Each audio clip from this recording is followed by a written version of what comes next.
Stan Arthur here for the I Love St. Pete Facebook group. If you're a business owner looking to connect with tens of thousands of potential new local customers, you owe it to yourself to get enrolled in our Key Tag Rewards program. Since 2019, we've signed up more than 200 local merchants. Sponsor opportunities are available too, such as our group banner ad and even your own custom key tags. Just go to stpetekeytag.com, get enrolled, and get ready to get busy. stpetekeytag.com. Notoriety Sports Network. Breaking news, live shows, unprecedented content. Notoriety Sports Network. Built different.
What's going on? Welcome back to another edition of the Evolution of Sports Talk Television. My bad. Hold on a sec here.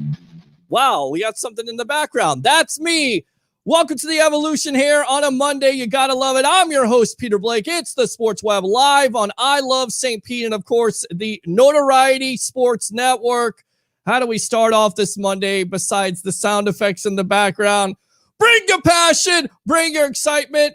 Just don't bring any nonsense. On tonight's show, we'll have the sideline guy, a legend in this area, and also nationally, Mr. TJ Reeves on talking about the Tampa Bay Buccaneers schedule, talking about around the NFL, some of the stories that are going on, even talking about the Tampa Bay Lightning, which right now are in an intermission right now as they're leading the Florida Panthers 1-0. Game 5, of course, they won on Saturday. 6-2, so they can close the Panthers out tonight.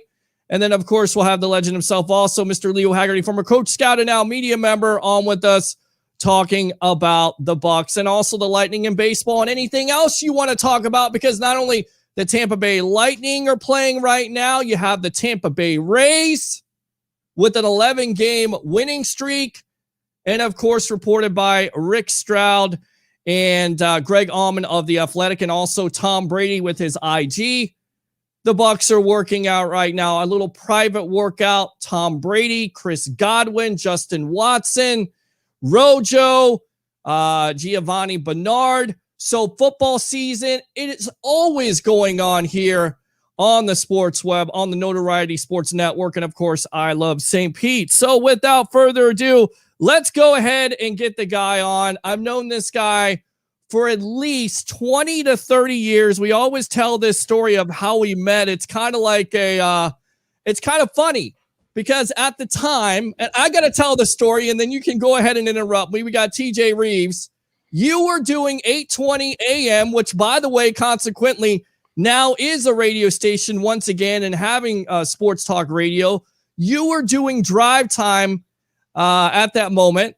It was March Madness. I had to give you an update on it. I gave you an update, and for that, I won tickets to a Legends game. Now, the best thing about this is you got a chance to be in Home Run Derby. I got George Foster. He ended up winning the Home Run Derby, and I got my first baseball game on the house from TJ Reeves right here. And about 25, 30 years later, I met him in the press box and told him I remembered it because I got flown to Texas, airline, everything was paid for, including the game. I took my father 2 tickets to the All-Star game in 1995. And here we are right now on the Notoriety Sports Network, and I Love St. TJ Reeves, welcome to the Evolution. How you doing tonight?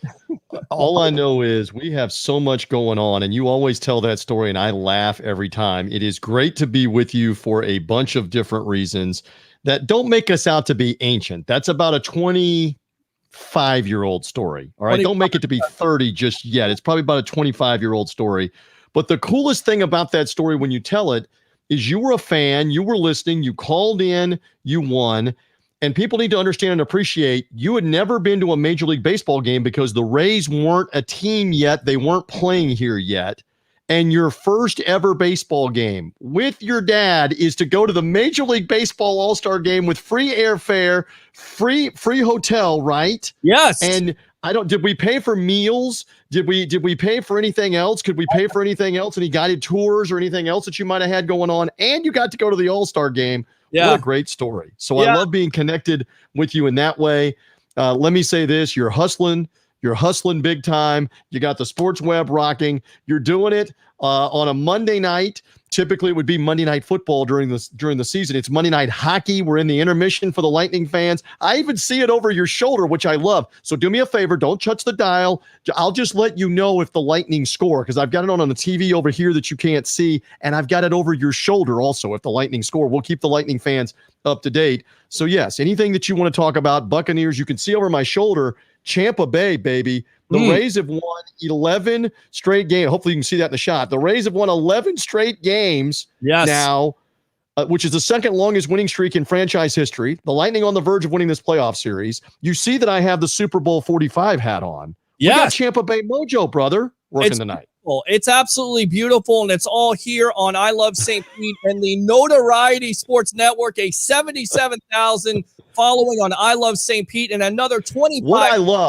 What I love is I love St. Pete to begin with. And the fact that you're on something that says Notoriety Sports Network is perfect for you. So we got 2 perfect things. I love St. Pete and the Notoriety Sports Network with my man Pete Blake and the Sports Web. This is beautiful. It is a beautiful thing. And I'll tell you what else is a beautiful thing. This Lightning team this year, not only last year, but this year, how invested are you in this series? Because if you love playoff hockey, you have to love this, right? Amen. And you found that out a little while ago because you were trying to call me to set the show up, and I was not answering the phone because the Lightning were on a power play, and I didn't know the phone was ringing. But I'm like, I was texting you back. I'm like, I'm good. We're coming on at 9. It works out perfectly during the intermission.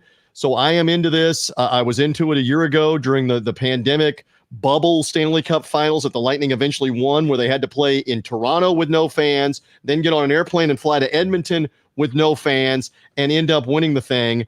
It's incredible. And so now they are the hunted, and this is going to be a lot of fun to see how far they can go. Hopefully they put this away tonight and get to rest up and heal up a little bit, and then it'll either be Carolina or Nashville that they get to play in the next round. So yes, to answer your question, I'm invested in everything in and around this area. I love the Tampa Bay area and all the Tampa Bay teams, Peter. Yeah, I tell you right now, it's been very exciting times the last couple years, even with the pandemic going on. You talked about the Rays, 11 in a row. They get all the way to Game 6 of the World Series last year, but the story has been the Tampa Bay Lightning. You watched that game on Saturday. Do you feel like the NHL should have kind of maybe suspended some of those players for some of the cheap shots? Or is it like a lot of people tell me it's just hockey?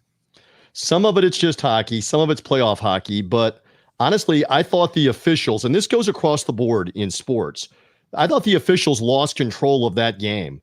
In the second period, with the Panthers taking cheap shots, and the Lightning were determined to not retaliate, to not try to pay them back and get a penalty themselves, and much less fight them and get suspended yourself or something like that.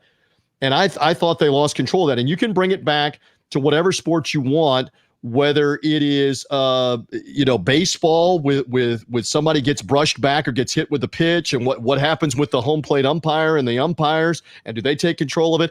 In the NFL, when the chirping goes after the play, Peter, as you know, when there's cheap shots going on after the play, late hits, if the referees don't get that under control, if they're not calling it correctly and don't get it under control, it only gets worse. And that's what happened on Saturday, I think, in that game. And thankfully, the Lightning were able to win it. And thankfully, two of their players, I know you want to talk more NFL here, but two of their players, Nikita Kucherov and Sergachev, the defenseman, they were both injured in the third period of that game, and we weren't sure if they could play. They are playing tonight, so that's good. But yeah, that was just a classic case.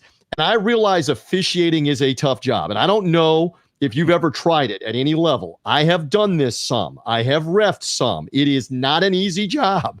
It is not an easy job even at the lower level when you're talking about, I've reffed like rec league, middle school sports and basketball. That's not even high school, much less college or the pros. It's not an easy job. But the officials dictate calling things closely and controlling a game, whatever sport it is, and they can get a handle on it if they choose to and if they're able to. And I just thought in that game Saturday, they did not. They did not get a handle on it. It got out of control. So there you go. No, I absolutely agree with you on that. And I think the referees, if they want to call it a certain way, if you're going to, call one, you got to call the other. And if you're, to me, the Kucherov penalty was ridiculous. Clearly, it looks like he's being pulled down. In fact, you could have made a case basically that it should have been on Florida, and instead it was interference on Kucherov. With that being said, I got to go back to the Tampa Bay Buccaneers here. Of course, world champions, Super Bowl champions. I love the sound of that. I love the sound of that. Right. I mean, and I got to fire the cannons. Because we got the man brings his own sound effects. I love this on the sports web. It is the evolution. It is a cross between a TV and a radio show.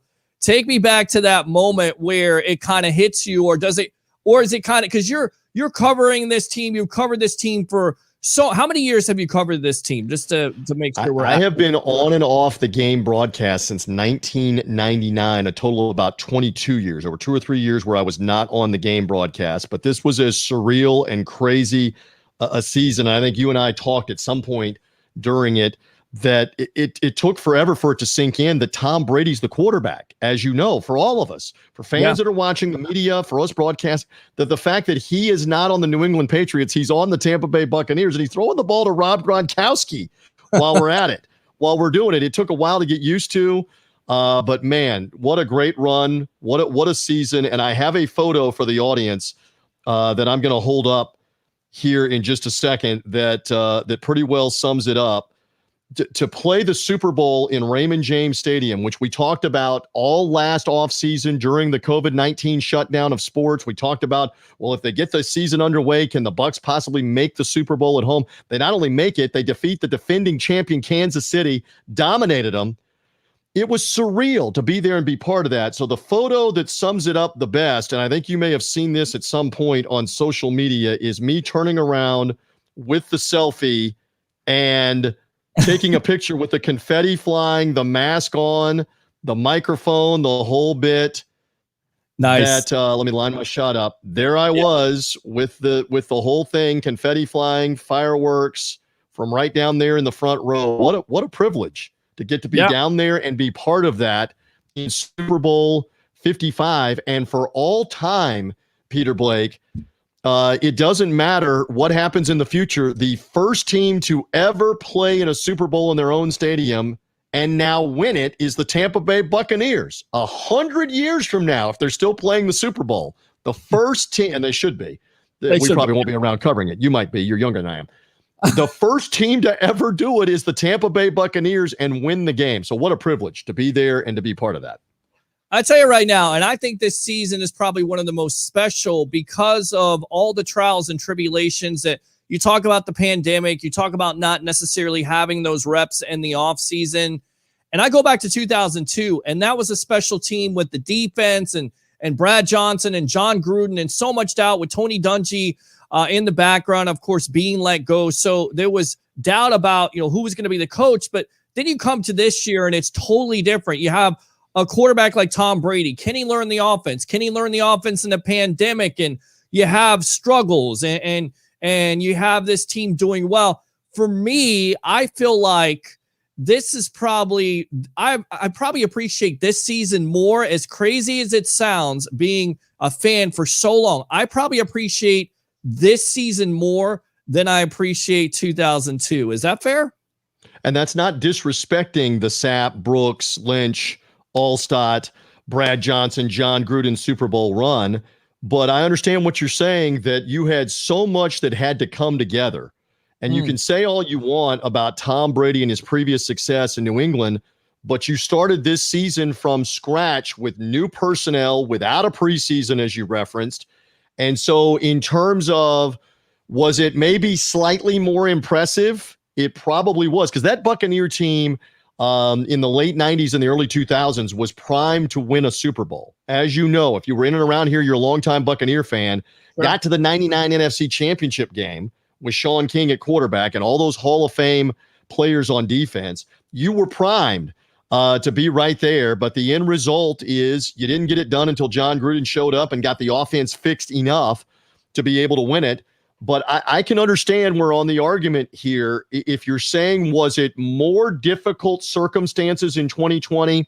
I think if Warren Sapp, Derek Brooks, John Lynch, Rondé Barber, Mike Allstott were truthful and honest, everybody that was on that team, it was much more difficult in 2020 with everything that was going on, the looming possibility of COVID-19 outbreak and what's going to happen if guys can't play because of COVID-19. And that even came up for the Bucs late in the year with some players that couldn't play and all that they had to go through. I probably would give the slight edge on how much more difficult it was. I mean, Rondé will tell you that winning at Veterans Stadium in front of 65,000 when they were losing the game at the beginning of the game was probably tougher than playing at Lambeau in front of 15 or 18,000, whatever they had, and winning that NFC Championship game. But they were still both great wins, signature wins on the road in the NFC title game. And now the Buccaneers have two bookend memorable Super Bowl wins, beating Philadelphia in the final game at Veterans Stadium to go to the Super Bowl and eventually beat Oakland and win it, and now beating Aaron Rodgers and the Packers in what could be, Peter Blake, what could be Aaron Rodgers' final game as a Green Bay Packer. We already know it's Drew Brees' final game before that against the New Orleans Saints to beat them. His last game's a playoff loss to the Bucs. Could Aaron Rodgers' last game as a Packer turn out to be a playoff loss to the Tampa Bay Buccaneers?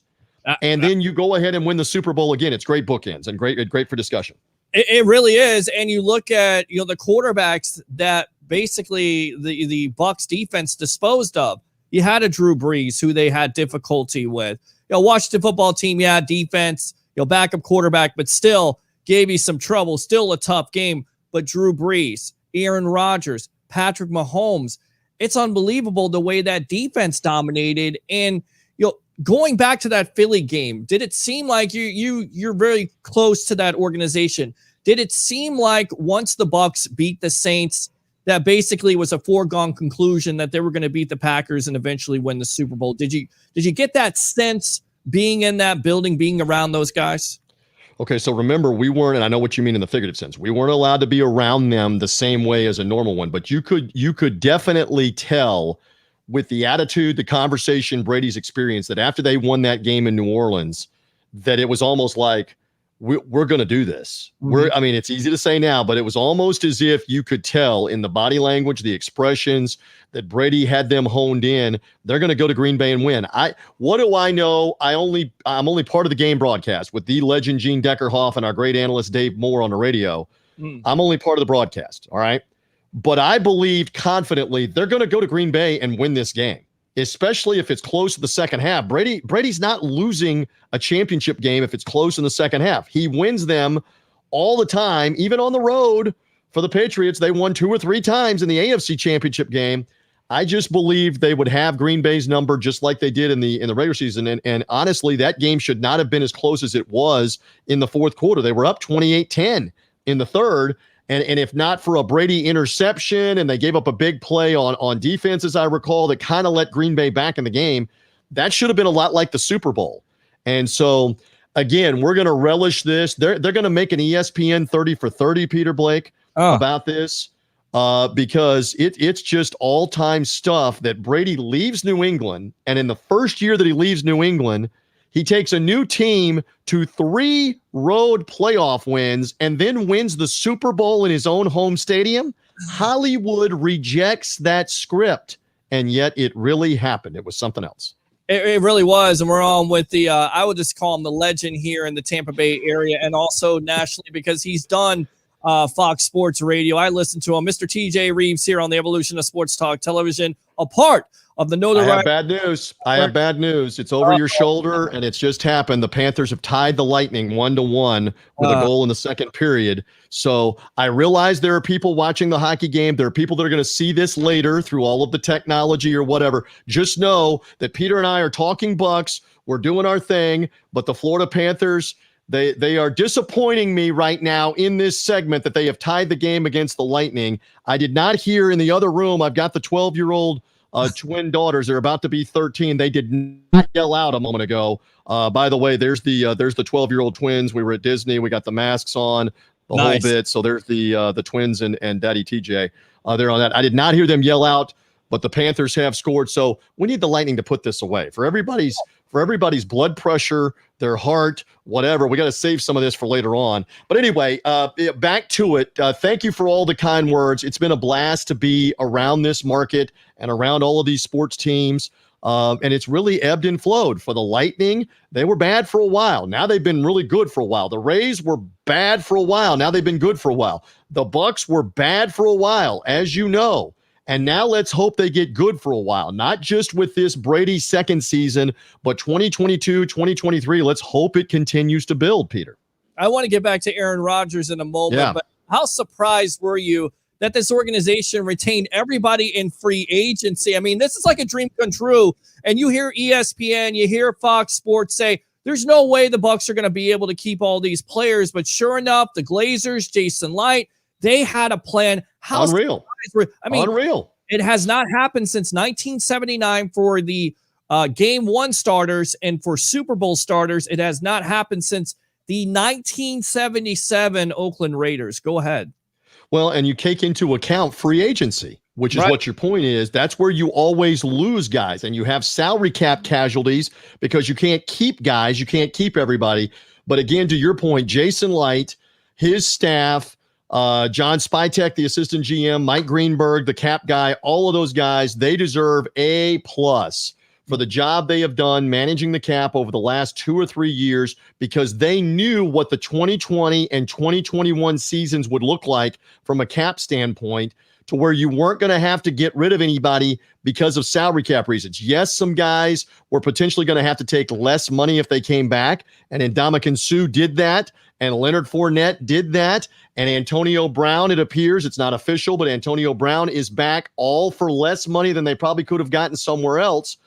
But to still have the ability to keep big-time receivers like Evans and Godwin on huge contracts, a left tackle, Donovan Smith, on a huge contract, a Shaq Barrett on a franchise tag as they did a year ago, and now on a huge contract, and Levante David re-signs making $12 or $11 million a year. That stuff did not accidentally happen. It happened with a lot of great planning 2 or 3 years ago on managing the cap, and it's enabled the Bucs to do something that has never been done in the free agency era. That is a Super Bowl champion bringing back all 22 starters on both sides of the ball because they could financially make it work. And Buck fans should be excited about that. And the likelihood is you're going to need some of the reserves on this team, just like you did down the stretch of last season and in the playoffs, where an Aaron Stinney has to play right guard for this team on the offensive line, or Devin White went out of there at linebacker late in the year because of the COVID-19 protocols, and Kevin Minter, the veteran, had to come in and play in his place. And they had different guys that had to step in. Ronald Jones was in the lineup late in the year, then he was out of the lineup with the thigh bruise, and he had a broken finger, and Fournette was in, and then Fournette was out, and then Fournette was back in. You got to be ready for that. You're going to have to be ready for reserves. You can't have enough depth, but still to have all 22 of the starters on both sides, remarkable. Yeah, it is remarkable. And I tell you right now, I put it out there last March that I felt like it was Super Bowl or bust, that this team was going to win the Super Bowl in their home stadium. I've said it again because the Glazers, Jason Light, everybody involved has set this team up. And then on top of it, Brady's going to be comfortable.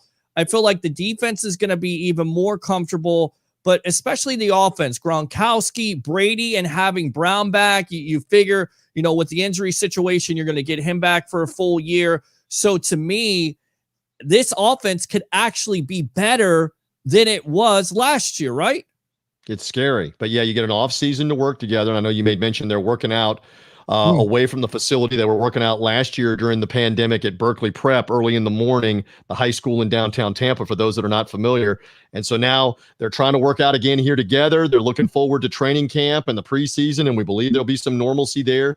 There are some things that they can put in and install in this offseason that we haven't seen yet, and we won't see till the regular season, and we won't see maybe till late in the regular season because they're able to work on it more this year. So there is the potential that things could be a lot better, significantly better for this team. They were good enough last year offensively. I mean, Tom Brady was fantastic for most of the season. There was the stretch in November where you lost 3 times in 4 games. He had some interceptions. But other than that, for a lot of the season, he was really good with multiple touchdown games, very few interceptions, which had become such a topic, such a troublesome part of the offense, trying to overcome interception after interception after interception. And that really was not the case, especially down the stretch of the season. Until he threw the picks in the second half of the Green Bay game, he basically had played flawless football, Tom Brady, at the end of the regular season and in the postseason. So I would expect more of that. But yeah, there is great potential that you can do some more offensively for this team because you have so many different weapons for him to go to. If I said this once during the offseason of 2020, I said it 53 times on interviews, not just here, but everywhere. From New England, I was on all over Boston, Connecticut, Vermont.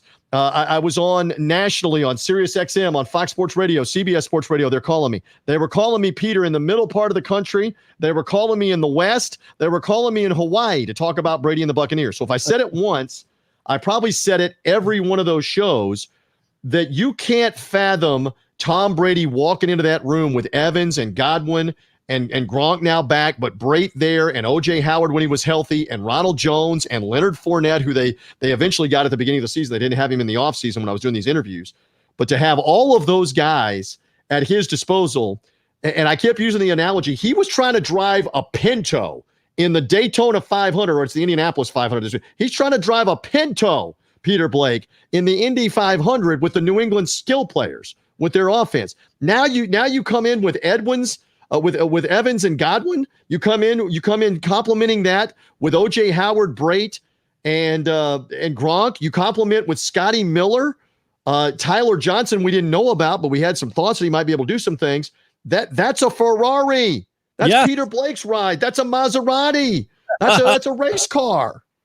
That's a Mustang GT 96 that basically needs a paint job, but it's only got about 80,000 miles on it. Listen to you. Guy, Mr. TJ Reeves here on the Evolution of Sports Talk Television, the Sports Web. You're exactly right. And here's the thing. I always talked about this. It was all about a relationship. That's what it's about. New England took him for granted when he left. I think I was surprised as well as everybody else was surprised. But you really, you look at it, the weapons that were there, for the Bucs, rolling out the red carpet. They did everything correctly, and they've done everything correctly in this offseason. So was it really a surprise for Brady to pick the Bucs? I would say not. I think the roster had a lot to do with it. I do. He had a chance to maybe go to the LA Chargers, which, all things being equal, they were moving into a new stadium. He's a California guy. He had a chance to maybe go to the Las Vegas Raiders and be with John Gruden, new stadium there in Las Vegas. There were certainly other options for him to go somewhere else, but he looked at this roster and looked at the chance to win. And we know this. I love St. Pete, baby. The weather in Tampa Bay is a great selling point. It's a fantastic selling point. It was no coincidence that by the month of November and December last year, he was saying, we're never going back to New England, especially in the wintertime as a family. Why would you? Why do you want to go shovel snow? Why do you want to go be in 15 or 10 or 5-degree weather when you can be here and you're in shorts and a t-shirt for a lot of the year, 11 months out of the year? So yes, we know all about this. There were a lot of selling points. I think the roster had a big deal to do with it. I think Bruce Arians had a lot to do with it. He is fantastic to deal with on and off the mic. He's fantastic with his players. He's got a track record of working with quarterbacks, going all the way back to having worked with Peyton Manning in Indianapolis and having worked with Roethlisberger in Pittsburgh, and then Andrew Luck again in Indianapolis, then Carson Palmer in Arizona, on and on. I think that was a big selling point with he and Byron Leftwich, who's a contemporary of Brady's, played against him, etc., that they could get on the same page and work it out, especially if there was difficulty, and they did. That was a huge selling point for Tom Brady. And it seems like, with BA's comments recently, he's not going to necessarily retire anytime soon. A lot of fans, yours truly kind of felt like, look, if they win another Super Bowl, is there a possibility he retires? He's saying, sure, talking about it. I think that's a coach that really doesn't get enough credit. It's not just BA, it's a Byron Leftwich. Everybody talks about BA and Todd Bowles, but here's a coach that basically has taken all these personalities and one of the biggest personalities and made him fit into this offense. And then on top of it, BA went to the Glazers and sold the Glazers on a Leftwich. So if anybody's going to be the future coach of this team, and I know I'm looking into my crystal ball, I kind of feel like it could be Byron Leftwich in the future. What do you say? I think that's fair. They're grooming him. Todd Bowles is an argument too for head coach, not just here, but somewhere. You were fortunate to keep both the coordinators, by the way, while you're talking about what you kept and brought back. Yep. Because whenever you win playoff games and you win the Super Bowl, your coaches are in demand. And it speaks again to how much they love Bruce Arians, that those guys want to hang around again here. And they realize, this coaching staff realizes there's a chance to do something special here and win another one after you got a taste of the first one. So there's something to be said for that. And I don't know how long that Bruce Arians, is going to hang in. I hope it's 5 more years, and maybe it is. We'll see. But I do know this, the competitive fire is still there. He very much loves coaching. He is a lifer in this. And now, you've been through so many hardships, playoff losses with other teams, etc. Now you've got a chance to win a second straight Super Bowl. What a great opportunity for Bruce Arians to do that. And we'll wait and see if the Bucs can bring that to fruition. Again, I like what he has said in the past here, in the recent past, which is this season starts nothing with no wins. You're not promised anything, not guaranteed anything. We got to go back to work, is what the head coach of the Bucs is saying. And I like that. He understands that they're not going to start the season 8-0 in September. You got to go earn the 7 wins, the 8 wins or whatever to get to 7-1, 8-0, whatever you're going to be at the beginning of the year. And I think they will be ready. I think Brady will have them ready. I like the attitude. I like the mindset. We'll see. I do know this. I remember the excitement in 2003 in and around having won the Super Bowl and trying to repeat. And it was some time to be around this area. And you were around the area as well. Get ready. I mean, from the jump, it's the Dallas Cowboys on the Thursday night on the opening game. Are you kidding me? Did the NFL get that right? Because a lot of people were talking about Buffalo, maybe the Saints, the whole storyline with Jameis and Taysom Hill, and of course the Bucs beating them in the divisional round. Right. But in your opinion, did the NFL get it right with the Dallas Cowboys, Dak Prescott? I mean, this is a team from the 70s. Because the Cowboys draw 5 million, maybe 7 million, Peter, eyeballs more to any game that they play. I mean, all all of the highest rated primetime regular season games for like 15 years running involve the Dallas Cowboys. They all do. And you don't know if they're going to be good or not. They were bad last year. So if you're saving that game for October or late October or November, what if they're 1-5? What if they're 2-6? What if, unfortunately, Dak Prescott is hurt again and they're in the tank and everybody knows Mike McCarthy's getting fired in his second season? There are a lot of people surprised he didn't get fired after 1 year. So it did not surprise me at all that was the pick. I thought the other outside chance was Buffalo because they were an AFC championship game team last year and they're on the rise. But Buffalo is not the draw that Dallas is to blow it out for that first game that's just going to have a massive audience. And the Buffalo game is going to end up being a later in the season game that for now is on CBS, but it could get flexed maybe into Sunday Night Football. Who knows? We'll see. We'll see on that. But no, it did not surprise me that the Cowboys would be the team. But my point again is here for this schedule that's got some other teams on it that you look at. I mean, the Patriots in New England, you've got the Bills. Miami is better. There are some games there where you look at it and go, okay, these are going to be some tough games for this Buccaneer team, especially early on in the year where you go to Los Angeles, come back home against the Rams, who are a playoff team, and then go to New England for all the emotion that's going to be built up on that game. There's going to be some early season tests for sure for this team. And I think it's an omen because October 3rd is my birthday. Of course, it's a Sunday night football game. It's most likely the game of the year at that juncture with all the hype. I mean, and Wait a minute. Are you already putting in, after I lined up getting you to your first Major League Baseball game being the All-Star game, are you trying for your birthday for me to line up for you to be at Foxborough for Brady's return to New England, which may be the toughest regular season ticket, certainly in Patriot history, but one of the toughest regular season tickets in modern NFL history? Are you trying to line that up right now on the sports web in the offseason on a Monday night? Is that what you're trying to do here? I mean, do I ever do things, do I ever do anything? Without purpose? Without motive? Exactly. But, I mean, I'm just saying, Sunday Night Football, Belichick versus Brady, all the hype. I mean, can this live up to that hype? Or because, to me, New England spent a lot of money in free agency. They did a good job with drafting Mac Jones, who, by the way, I think could be actually the starter this year over Cam Newton. But can it live up to the hype? And has this, is this going to be feel like a playoff game with week 4? Oh, absolutely. So it's going to have a Super Bowl type feel because, again, there's only one first time for this. We were joking earlier when I was going on and on about there's only one first time for a team to host the Super Bowl. And as we can see, the Buccaneers won that game. So there's only one first time here for Brady to go back and play a regular season game against the Patriots, and this is it. So, again, that's going to be a massive, massive interest game, one of the regular season games of the year. And let's see if New England is better than what they have been. If you were a betting person, and I'm not really a betting person, even though I play one on the air and do the best that I can, you would have to bet that they're going to be better this year. They're going to be playoff caliber. That being said, they've got a lot of pieces they're inserting in free agency and through their draft that they're trying to mesh together. And maybe it's not very good at the beginning of 2021. And maybe Brady puts a dagger in them. Wouldn't that be something with an impressive Sunday night win with the Buccaneers in New England? I do know this at this stage because I've got friends, I've got colleagues in the New England media, I've got friends that live up there. I've got a great Buccaneer friend of mine that moved to Boston with his family a couple of years ago, and he has been relentless for the BUCCANEERS Go Bucks now that Brady won it. So I know a significant number of people that are in and around New England, New England media members, etc.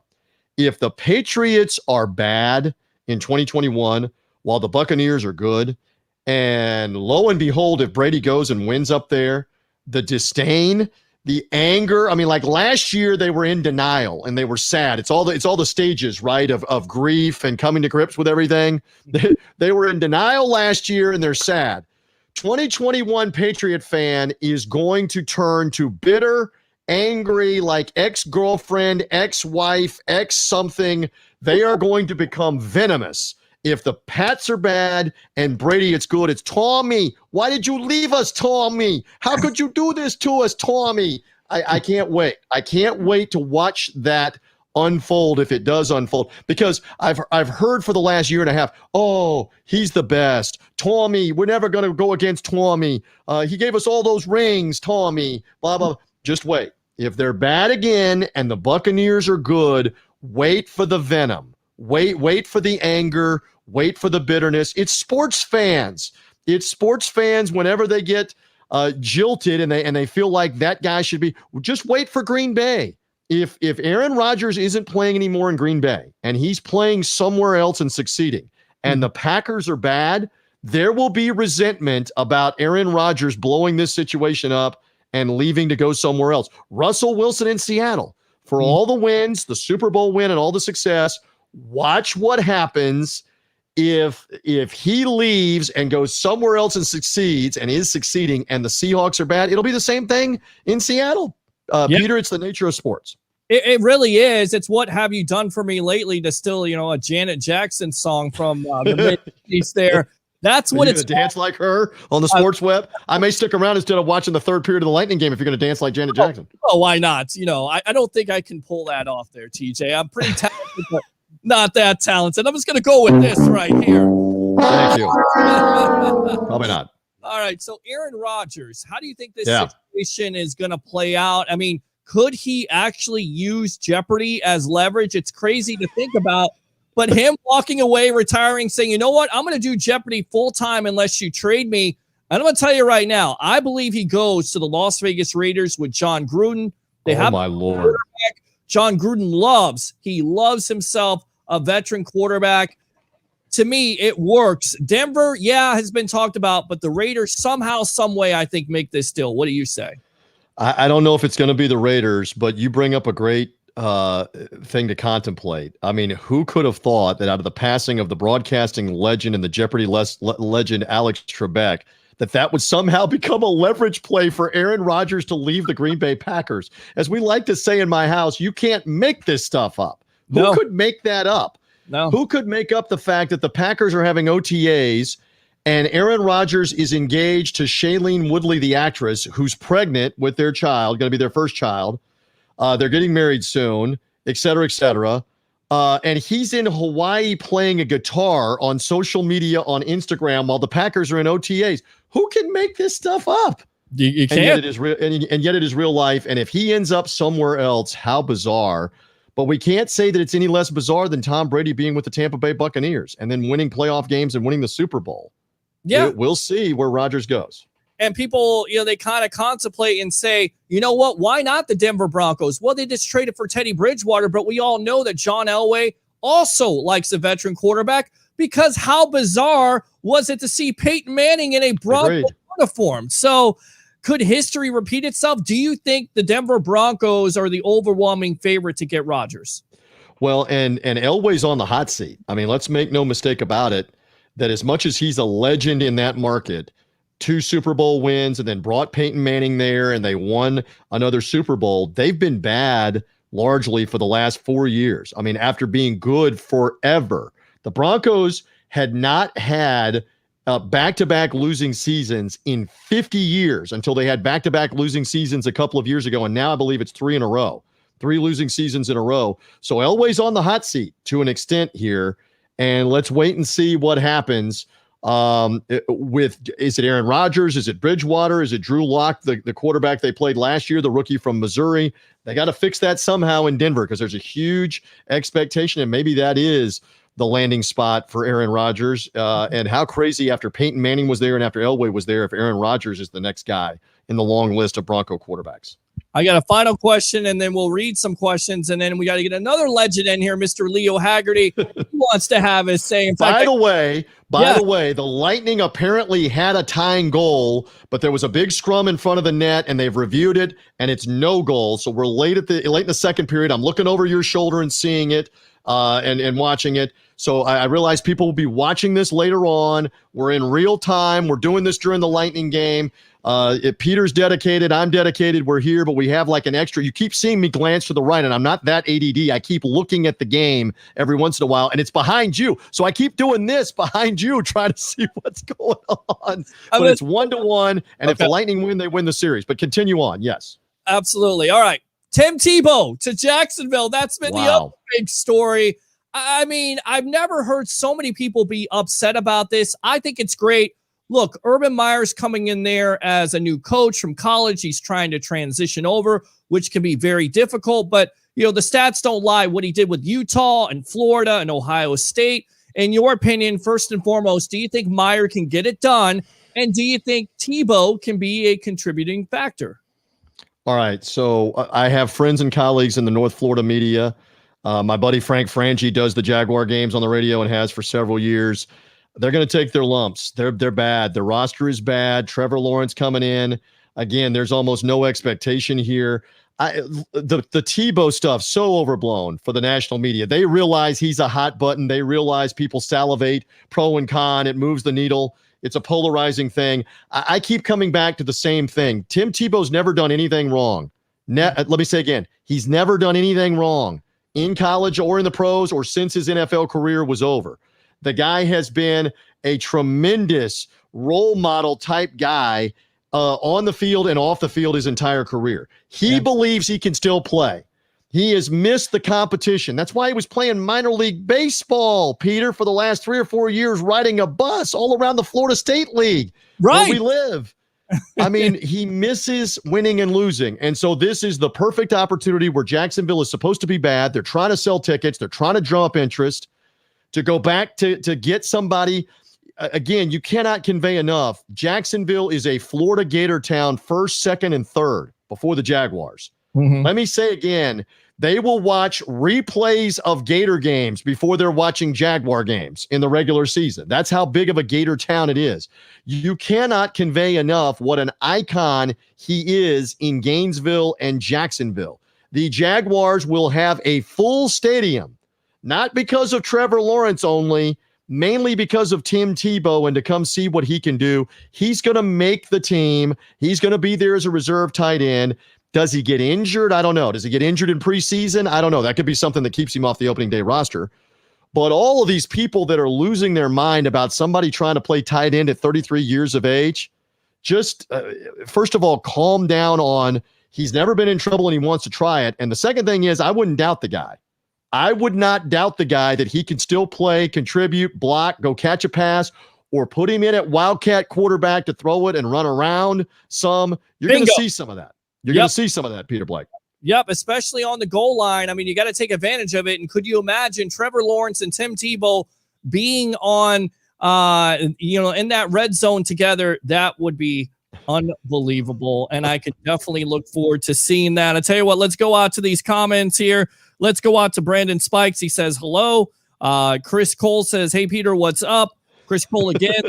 Officials are not good tonight either. He's talking about in the Lightning game. And by the way, the Panthers scored while I was blathering on, so the Lightning are now losing. We got to have a ragally here. All right, we got Travis Faley, our Lightning insider, who should be on in a moment or be on in a little bit. Great to hear TJ, Sandra Nagel, my agent, and of course my mother. Make friends with her. She's unbelievable. Watching the best sports talk show, the Sports Web with I Love St. Pete, Notoriety Sports Network. Please tune in. I love it. Ben Cornett says, I believe Arians knew after 2019, watching how coaches have come and gone previously here in Tampa, that he and Light had to get Brady, and specifically Brady, to get this team where they're at now. Peter, every game for the Bucs this year will be a playoff game because as the champs, you get everyone's best every week. Agree with that? Great comment by Ben Cornett, right? Yeah, I agree. You got a target on your back. You're the hunters. Trying to get the Super Bowl. You're now the hunted, just like the Lightning in the Stanley Cup, just like the Tampa Bay Rays in the American League have now suddenly kind of become the hunted, and it put together an 11-game win streak, and it pulled into a tie for first. So yeah, it is a different thing, and you're going to get everybody's best shot with Tom Brady in there, whether you had the Super Bowl, the rings, or not. But you're going to get their best shot even more so now that they're the defending champs. There's no doubt. I appreciate you coming on. Once again, go ahead and promote yourself here on the Evolution of Sports Talk Television. You did it far better than I can do it. Just follow me on social media at Buck Sideline Guy. I cannot wait for the upcoming season to be part of Buccaneers Radio yet again this year with Gene and Dave on the call. We're looking forward to August and preseason football this year that we didn't have last year. And whenever you need me, you know where to find me. I am going to go root the Lightning on in Game 5 to get a win, to pull this out. The mojo, I feel it. The mojo's coming in the third period, Peter Blake, to get a win here in Game 5 against the Florida Panthers. They got a rookie goaltender in there. Keep the pressure up on the Panthers rookie goaltender. So I'm looking forward to that tonight, and I'm looking forward to the upcoming Bucs season, and it's a blast to be with you tonight. Absolutely, and definitely we'll have you on here. You won't be a stranger on the Sports Web live on I Love St. Pete and the Notoriety Sports Network. Thanks a lot for your time, TJ. Always great to be with you. Keep knocking them dead, my friend. Will do. All right, there you go. The legend himself, Mr. TJ Reeves, Bucs Sideline Guy. It's always good to have, people and know people in the business, right? Network a little bit, if you will. So with that being said, let's go out to the other guy here, former Coach Scout and now media member of Night Sports Productions, It's Sports Mag. Let's go out to Leo Haggerty. Leo, welcome to the Evolution. And how you doing tonight? You watching this Lightning game? How much invested are you into this Tampa Bay Lightning team? Welcome. Well, I'm not as invested as TJ because when you're up 3-1, you still don't have your back to the wall. And Peter, no one talks about that the Lightning never faced an elimination game all of last year's playoffs, and they still haven't. Mm-hmm. So, again, if it's a loss, they still got to go back to Emily for Game 6. But it'd be nice to finish it off in 5 so you can get that rest and recuperation. No, I absolutely agree with that, and you're exactly right. And look, the Panthers have done everything in this series. You watched Saturday's game. We were talking on Facebook, and you said, look out for the dirty stuff that the Panthers are going to try to do. And sure enough, taking down a Kucherov, and then, of course, Sergachev, and just some of the late hits and some of the dirty stuff. Do you feel like the NHL got it right by not suspending those players? Of course, they're both playing tonight, but that's neither here nor there. They could have really hurt a Lightning player, a superstar that would have meant big time to this team. Oh, absolutely. The way it was done.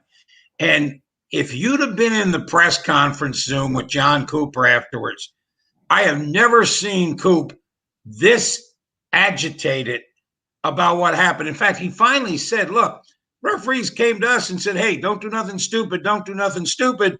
And then they allowed Florida carte blanche to do whatever they wanted to do, and nothing was done. So, yeah, there were a lot of people in that blue jerseys that were not happy with the outcome. They were happy with the outcome of the game, but not how that end transpired in terms of Kucherov getting a late hit behind the play, Sergachev the same thing. I mean, Yanni Gord, the guy's punching him with his gloves on. I mean, that's a no-no. You're going to have a fight, drop your gloves. But it'll be interesting to see how this plays out, Peter, because let's say Florida gets up 4-1 and there's 5 minutes left. I think there's going to be payback time. So it'll be interesting to see how the Lightning deal with if they're behind. If it's 2-1 game, you won't see anything. The longer if it gets out of hand, look out. Mm-hmm. If this goes Game 6, does the advantage or the momentum go to the Florida Panthers, in your opinion? Because if you win Game 6, that would be the Panthers. Then you have a Game 7. Even though the Lightning basically got up 2-0, a lot of people say, well, they're kind of that mindset is creeping back in with them blowing this. Does that favor the Florida Panthers the longer the series goes? Oh, yeah, because they're still in it. But keep in mind, all Lightning have to do is win one game. Florida's got to win 3. Right. And you got to go to Amalie Arena. We saw what happened when Tampa Bay lost Game 3. Game 4 wasn't even a contest. I mean, they came out in fuego. It was, okay, get out of the way. Here we come. And the power play for Tampa Bay is just phenomenal right now. You got Kucherov on one side. You got Stamkos on the other. You got Point hanging in the middle. You got Killorn behind the net. It's like, okay. And then you got Victor Hedman out there quarterbacking it. They were, at the end of game 3, they're going at a 50% rate, 5 of 10. That's just off the chart when it comes to the power play. It really is. And the big time difference has been Kucherov. And of course, it has been Stammer being reinserted into that lineup. Now, I cannot believe I saw this today, but did you see Julio Jones and Shannon Sharpe? And Julio is calling Shannon Sharpe on air, saying in so many words, not in so many words, he's done. He's done with Atlanta. And there's been other teams that have been rumored to be in that conversation with the Jones. He only played 9 games last year. Some people were saying the Falcons are trying to get a number 1 pick, but with him coming out today, basically there's no leverage at this point. Jones wants out. He asked the Falcons a couple months ago for that. Do the Falcons get a first-round pick, and who do you think he would end up with? My money is on the New England Patriots. If they don't get a first-round pick, I don't trade him. Plain and simple. And again, with Kyle Pitts coming in, I think Julio Jones needs to sit back and look, wait a second now. All of a sudden, I got a guy 6'6" that's masquerading at tight end that can play wide out. And if I get in the slot and he goes wide, I am going to get a safety covering me. Safeties can't cover me. I think Julio Jones needs to sit back, as Aaron Rodgers said, relax, take a breath, and look what we have. Atlanta needs to keep him one more year to see if this experiment works. I mean, you got a speed guy in there. You got 2 tall guys that can separate. And again, Peter, I said this. If Julio Jones plays 14 games, Atlanta wins 9 or 10 because they're going to be that good on offense. But the question is defense. I mean, can they stop anybody? We always know they can score points. And I feel like Matt Ryan is on a decline. And I think there's a lot of Bucs fans out there that wouldn't be, too sad to see Jones be off that team. We're on with Leo Haggerty, former Coach Scout and now media member of Night Sports Productions, It's Sports Mag, here on the Sports Web Live on the Notoriety Sports Network. And I love St. Pete. So, again, Jones only plays 9 games last year. With that being said, 51 catches, 771 yards, 3 touchdowns. If he goes to the New England Patriots, they don't get a first-round pick, and that would be the Falcons. Does that make the Patriots even more dangerous because of what Josh McDaniels could do to free him up? The 49ers, I mean, what's the best fit? Could the Green Bay Packers actually get involved in this and say, you know what, if we get a Julio Jones, maybe there's a possibility we could keep Aaron Rodgers happy? I think there's 31 teams in the NFL that are sitting down and saying, hey, does Julio Jones fit into our program? Mm-hmm. Some say yes, some say no, some say, oh, hell yes. And you're going to see a lot of teams, New England for one. Green Bay would be a perfect fit for Julio Jones, simply because, again, assuming Aaron Rodgers is there, that's a big assumption. But if he's there and you put him into that offense, wow. Again, it's another piece of the puzzle. It's another piece that Aaron Rodgers can manipulate. There's our SAT word of the night, Peter. Oh, very nice. And it's something that I just don't think it's going to happen because Atlanta's got to pull the trigger. And I don't think anybody's going to give him a number 1. So, hey, Julio, guess what? We tried. You're going to have to stay here with Atlanta. And that may not be a bad thing. And, Peter, they show up here week 2, right? Yeah. Look at the time of the game. A 4:00 game in September. Peter, if we even get that game in with the Lightning and the Thunder and the deluge that's going to hit, I think I'm expecting another 2 to 3 to 4 hour delay just because of, hey, welcome to Florida in September. Yeah, you're exactly right. And I think I was more surprised not only by the phone conversation today with Sharp, with also him, being seen in a Dallas Cowboys sweatshirt and being seen in Dallas. Do you think there's anything to that? And could the Cowboys trade for him if they give up a number one pick? Would this be a Jerry Jones type of move? I mean, you look at their wide receivers, Amari Cooper, Gallup, CeeDee Lamb. I mean, do they really need another number one wide receiver and a Jones? Well, they need a big guy that they can use as a possession receiver. And right now, that's not in Dallas. But again, Peter, if he goes to Dallas, isn't he walking in to basically the Falcons South? Because no defense again. I mean, he's got Julio Jones. And I can't believe Julio Jones answered the phone. That's another thing. I mean, when you look at the phone and you say, okay, Shannon Sharp, wait a second. He's on TV. Why is he calling me? And why would I even want to put out there, okay, I want to go here. That was that. I got a feeling, Peter, that was staged. Now, whether it was staged by Julio, whether it was staged by Sharp, whether it was staged by the network, who knows? But I just don't think anybody would answer the phone unless they knew what was coming. Yeah, it's a whole weird situation. And it seems like the NFL is kind of turning into the NBA, if you will, where basically the superstars control the narrative. They can also control if they're being traded or not.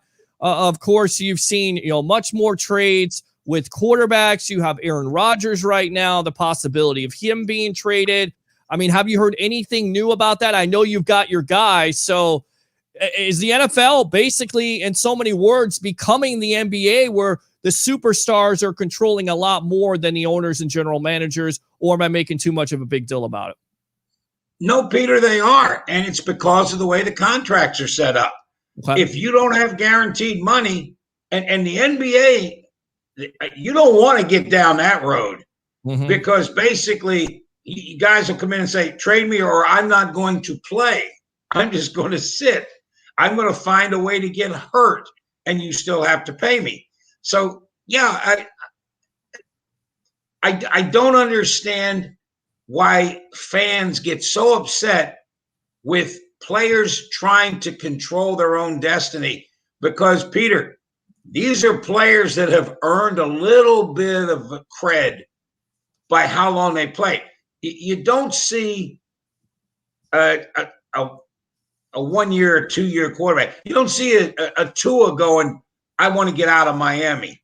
Aaron Rodgers, been there forever. Russell Wilson, been there forever. I think they got a little bit of a say. And again, whether we like it or not, got a little bit of a say. And I don't think that management is used to having to listen to employees on that. And they better start because this isn't going to go away. Well, it doesn't look like the whole situation with Deshaun Watson is not going to go away. In fact, we know that, there's allegations out there, 22 women and counting. But he still wants a trade. Does he actually have any trade value at this point? And in your opinion, no matter what happens with settling or whatever else, does Roger Goodell and the National Football League suspend him for possibly a year or longer? Zero trade value right now. Okay. Zero. Peter, Roger Goodell's between a rock and a hard place. You know why? Welcome to America. You are innocent until proven guilty. If he ends up suspending Deshaun Watson and all these allegations turn out to be just that, allegations, nothing proven, how does Roger Goodell explain then to Deshaun Watson, well, we had to suspend you for a year just on what was coming out? Boy, I'll tell you what, Peter, I'd like to be the lawyer that gets that suit because the NFL is going to pay through the you-know-what on that one. Well, you could say it's a pattern of behavior. And not only that, you've basically brought disgrace to the NFL shield because you put yourself in those situations. You're a franchise quarterback for the Houston Texans. You just got a new contract. Why are you doing all this shady stuff off the field? I get it. It's just allegations. But I always go back to Ezekiel Elliott. Whether he was guilty or not, he was putting himself in those situations, and it was a thing that he was kept on doing. Whether he was in a bar, whether he had an incident at a concert, it seemed like it was always about Elliott putting himself in those situations, a pattern of behavior. So that's how I would go about it. That doesn't float, Peter, because what has Deshaun Watson done that's illegal? Right now, nothing. Right.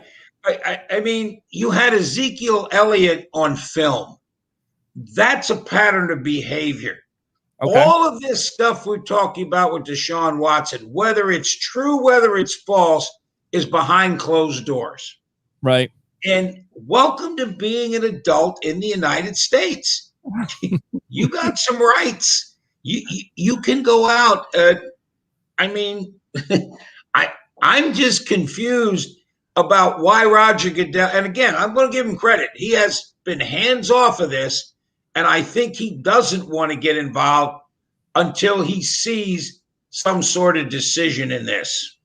Speaking of an adult who carries himself, maybe he's not a quarterback in the league, but he used to be. That would be a Tim Tebow. He says, after being signed by the Jaguars, I want to thank the Jaguars for the opportunity to compete and earn the chance to be a part of this team. I know it will be a challenge, but it is a challenge I embrace. I'm dedicated to taking the direction of our coaching staff and learning from my teammates. I appreciate everyone's support as I embark on this new journey. Why is everybody, and I get it, it's the obvious, because he couldn't necessarily play quarterback consistently in the league. His completion percentage, he's a good guy. He kneels down and prays. Why is so many people down on this when Urban Meyer and this coaching staff has basically told you in so many words, we believe that this guy can make a contribution to the team? And in your opinion, look inside your crystal ball there, Leo, for your winners and losers. Do you think this will work out for Urban Meyer and the Jaguars going forward? Oh, Peter, it's absolutely going to work out. It's going to work out, as TJ Reeves so aptly put it, it's going to put fannies in the seats. That's the first thing. All of a sudden, Jacksonville is going to be a nice destination. Peter, I'm going to ask you a question. Name me one NFL starting quarterback that has a winning record and couldn't get a job. I don't know many starting quarterbacks that have a winning record that can't get a job. There's one. It's called Tim Tebow. The reason why Tim Tebow got run out of the NFL is because offensive coordinators wouldn't have the term genius next to them, because all Tim Tebow did was get the ball, run it up the middle, get the ball, throw a couple short passes. But guess what, Peter? He won. That's the bottom line in the NFL. You got to win. But offensive coordinators weren't going to get jobs because of Tim Tebow running the ball 25 times and eating up the clock and keeping that Denver defense off the field when it could be out there getting torched. People just don't look at this. Is Tim Tebow going to play quarterback with the Jacksonville Jaguars? Maybe on a goal line situation. Maybe. Can he play backup tight end? Yeah. I can remember, Peter, and we talked about this before, his senior year in high school, when Jacksonville was playing Armwood, and Armwood's fullback was just tearing everybody up till the fourth quarter. Till all of a sudden I'm looking and wait a second, Tim Tebow playing nose tackle. Fullback vanished. The guy can do things. He can, and again, Peter, why would you not sign somebody that you don't even have to worry about being on a police blotter on an off day? To say this is being blown out of proportion by the net, and to say this is a Colin Kaepernick comparison, come on. Don't you have something better to talk about? It's simply Jacksonville signing a guy who is going, and TJ hit the nail on the head, signing a guy who's going to put people in the stands, because that town has a lot of orange and blue in it. And yeah, there's some teal in there for Jacksonville, but they will come just to see Tebow maybe catch one pass, run one goal line, just to watch it. It's something that didn't need to be blown out of proportion. It was a third-team tight end signing a contract, and obviously it was a bad sports day, and people just said, oh, let's jump on Tim Tebow because we got nothing better to do. Yeah, look, there's no guarantee he's going to make it as a tight end there. A lot of people say, well, he's taking away from somebody's job, but I feel like the coaching staff gets paid millions of dollars to, basically evaluate talent. So if he's going to fit the team, they're going to be able to identify that, not some sports broadcaster that basically is trying to make a story on a slow day. With all that being said, do you think the locker room is going to feel like they have been alienated with that signing? Because you've heard that there's some players that are going to look down on him. They're not going to listen to him. But we know Tebow is a locker room presence. It's going to be there. So do you see that disrupting that locker room? God, no. All he's going to do is go in, put his shoulder pads on, take his helmet, walk out to the field. Okay. What more do you want? I mean, he's not going to go in there. And the problem that people are going to have is if there's 20 reporters there, 15 are going to go to him. Right. And no reason to. And again, someone asked me one time when Jameis was suspended for the first, Peter, I think it was you. Yes. He said, are you going to interview Jameis? I said, I don't talk to 13 quarterbacks. I mean, I got better things to do with my life. And back then he was the 13th quarterback. And Peter, you brought up a great point earlier about Dallas being the opening game. I'm going to take you back to when the Bucs won their first Super Bowl. You know who their first game was the following year? The Philadelphia Eagles at the Link. At the Link, right? They didn't even allow the Buccaneers to open at home with the Super Bowl.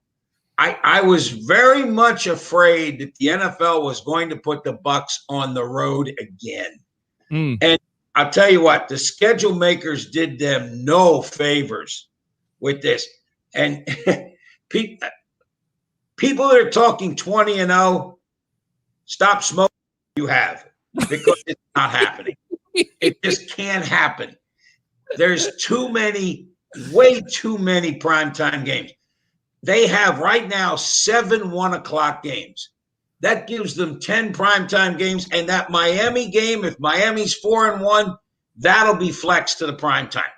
It's just, there's way too much.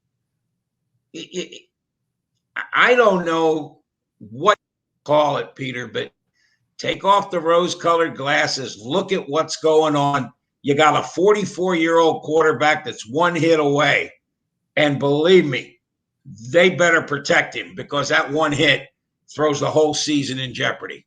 Well, Leo, this is a team that's coming off the momentum after that bye week. This is one of the toughest offenses. They're not turning over the ball. They're also one of the stingiest defenses in the NFL. And you have to feel like going back to last year with all those offseason reps missed that you're going to basically make up for. And then on top of it, Gronkowski talked about this a couple months ago, how he's going to be more comfortable in the offense. Tom Brady's going to be more comfortable in the offense. You have Antonio Brown that's going to have a full year.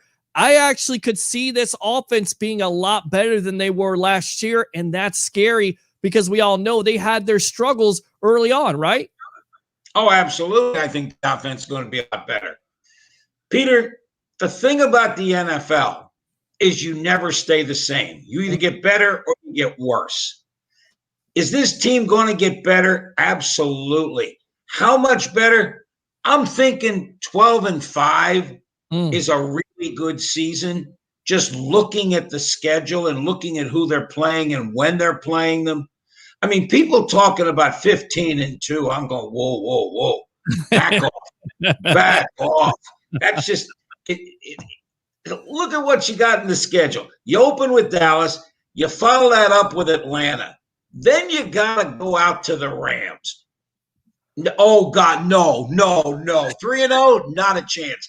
They're going to have Hey, don't tell that to Tom Brady's father. Tom Brady's father said they're going to be 3-0 and they're going to wipe the floor with the New England Patriots. I'm just saying, that's Tom Brady's dad. I'm not going to disagree with them. I'm not. Guess where that comment's going to be at SoFi Stadium with a Rams defense that is really good. And Peter, let me remind you, a team that beat the Tampa Bay Buccaneers last year. Very true. Again, the biggest problem I see is how this team didn't play well in primetime. When the game was, and again, think about this, Peter. We're talking about the Super Bowl champs that look so bad against the New Orleans Saints. That's going to happen. You're going to get 1, 2, 3 games. Normally it's 2, but with 17, you'll probably have 3 where you're going to stink up the joint. It's just that's the way it happens. You just don't. It's the way of the world with the NFL, to kind of quote Earth, Wind, and Fire, but that's way before your time. Well, look, I love me some Earth, Wind, and Fire. I just got done seeing the verses with Earth, Wind, and Fire, and of course the Isley brothers. I thought, look, that went 3.5, 4 hours, and I showed my mother who's watching this broadcast right now, and she's like, "What is this?" And I'm like, this is Earth, Wind, and Fire, and this is the Isley brothers. That's real music. Yes, I know just a little bit about that. We got the legend himself, Mr. Leo Haggerty, former Coach Scout and now media member of Night Sports Productions. It's Sports Mag here on the Sports Web, live on the Notoriety Sports Network.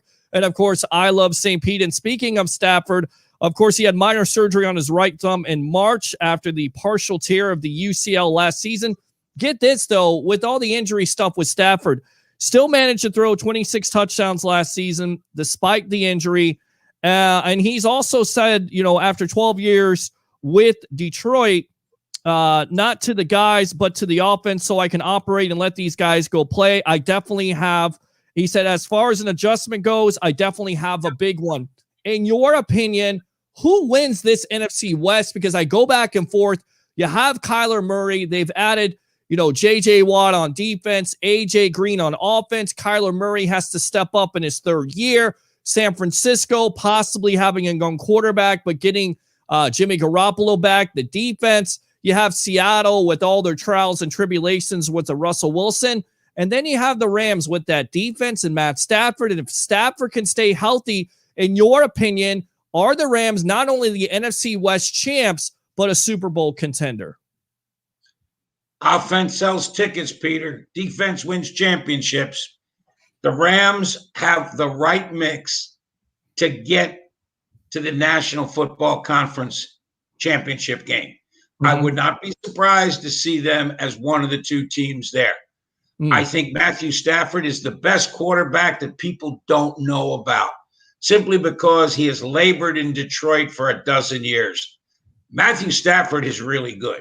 If he stays healthy, Sean McVay is going to have a field day with this guy because he's going to do things that are just people are going to just shake their head and go, wow, why couldn't they do that with Goff? Well, because he's not the player Matthew Stafford is. Yeah, the Rams got a shot to go very deep into the playoffs. Peter, again, the key is, can you stay healthy? And one of the keys to the Buccaneers was Vita Vea coming back. Right. I mean, that was huge because now all of a sudden, and I get to go to the OTA tomorrow, Peter. So I'm going to ask Bruce Arians this question. Very simple. I said, Coach, your run defense has been the best in the NFL for 2 years. Your defensive secondary kind of gets a bad rap because if they're going to move the ball consistently against your defense, they got to throw it. Well, guess what? If they throw it 30 times, they complete it at least 15 times. That's just the way of the NFL. Now, It may be a 3-yard pass. It may be a 4-yard pass. But does your defensive secondary get a bad rap just because of how teams have to throw it so many times to move the ball? I think that's going to be an interesting question.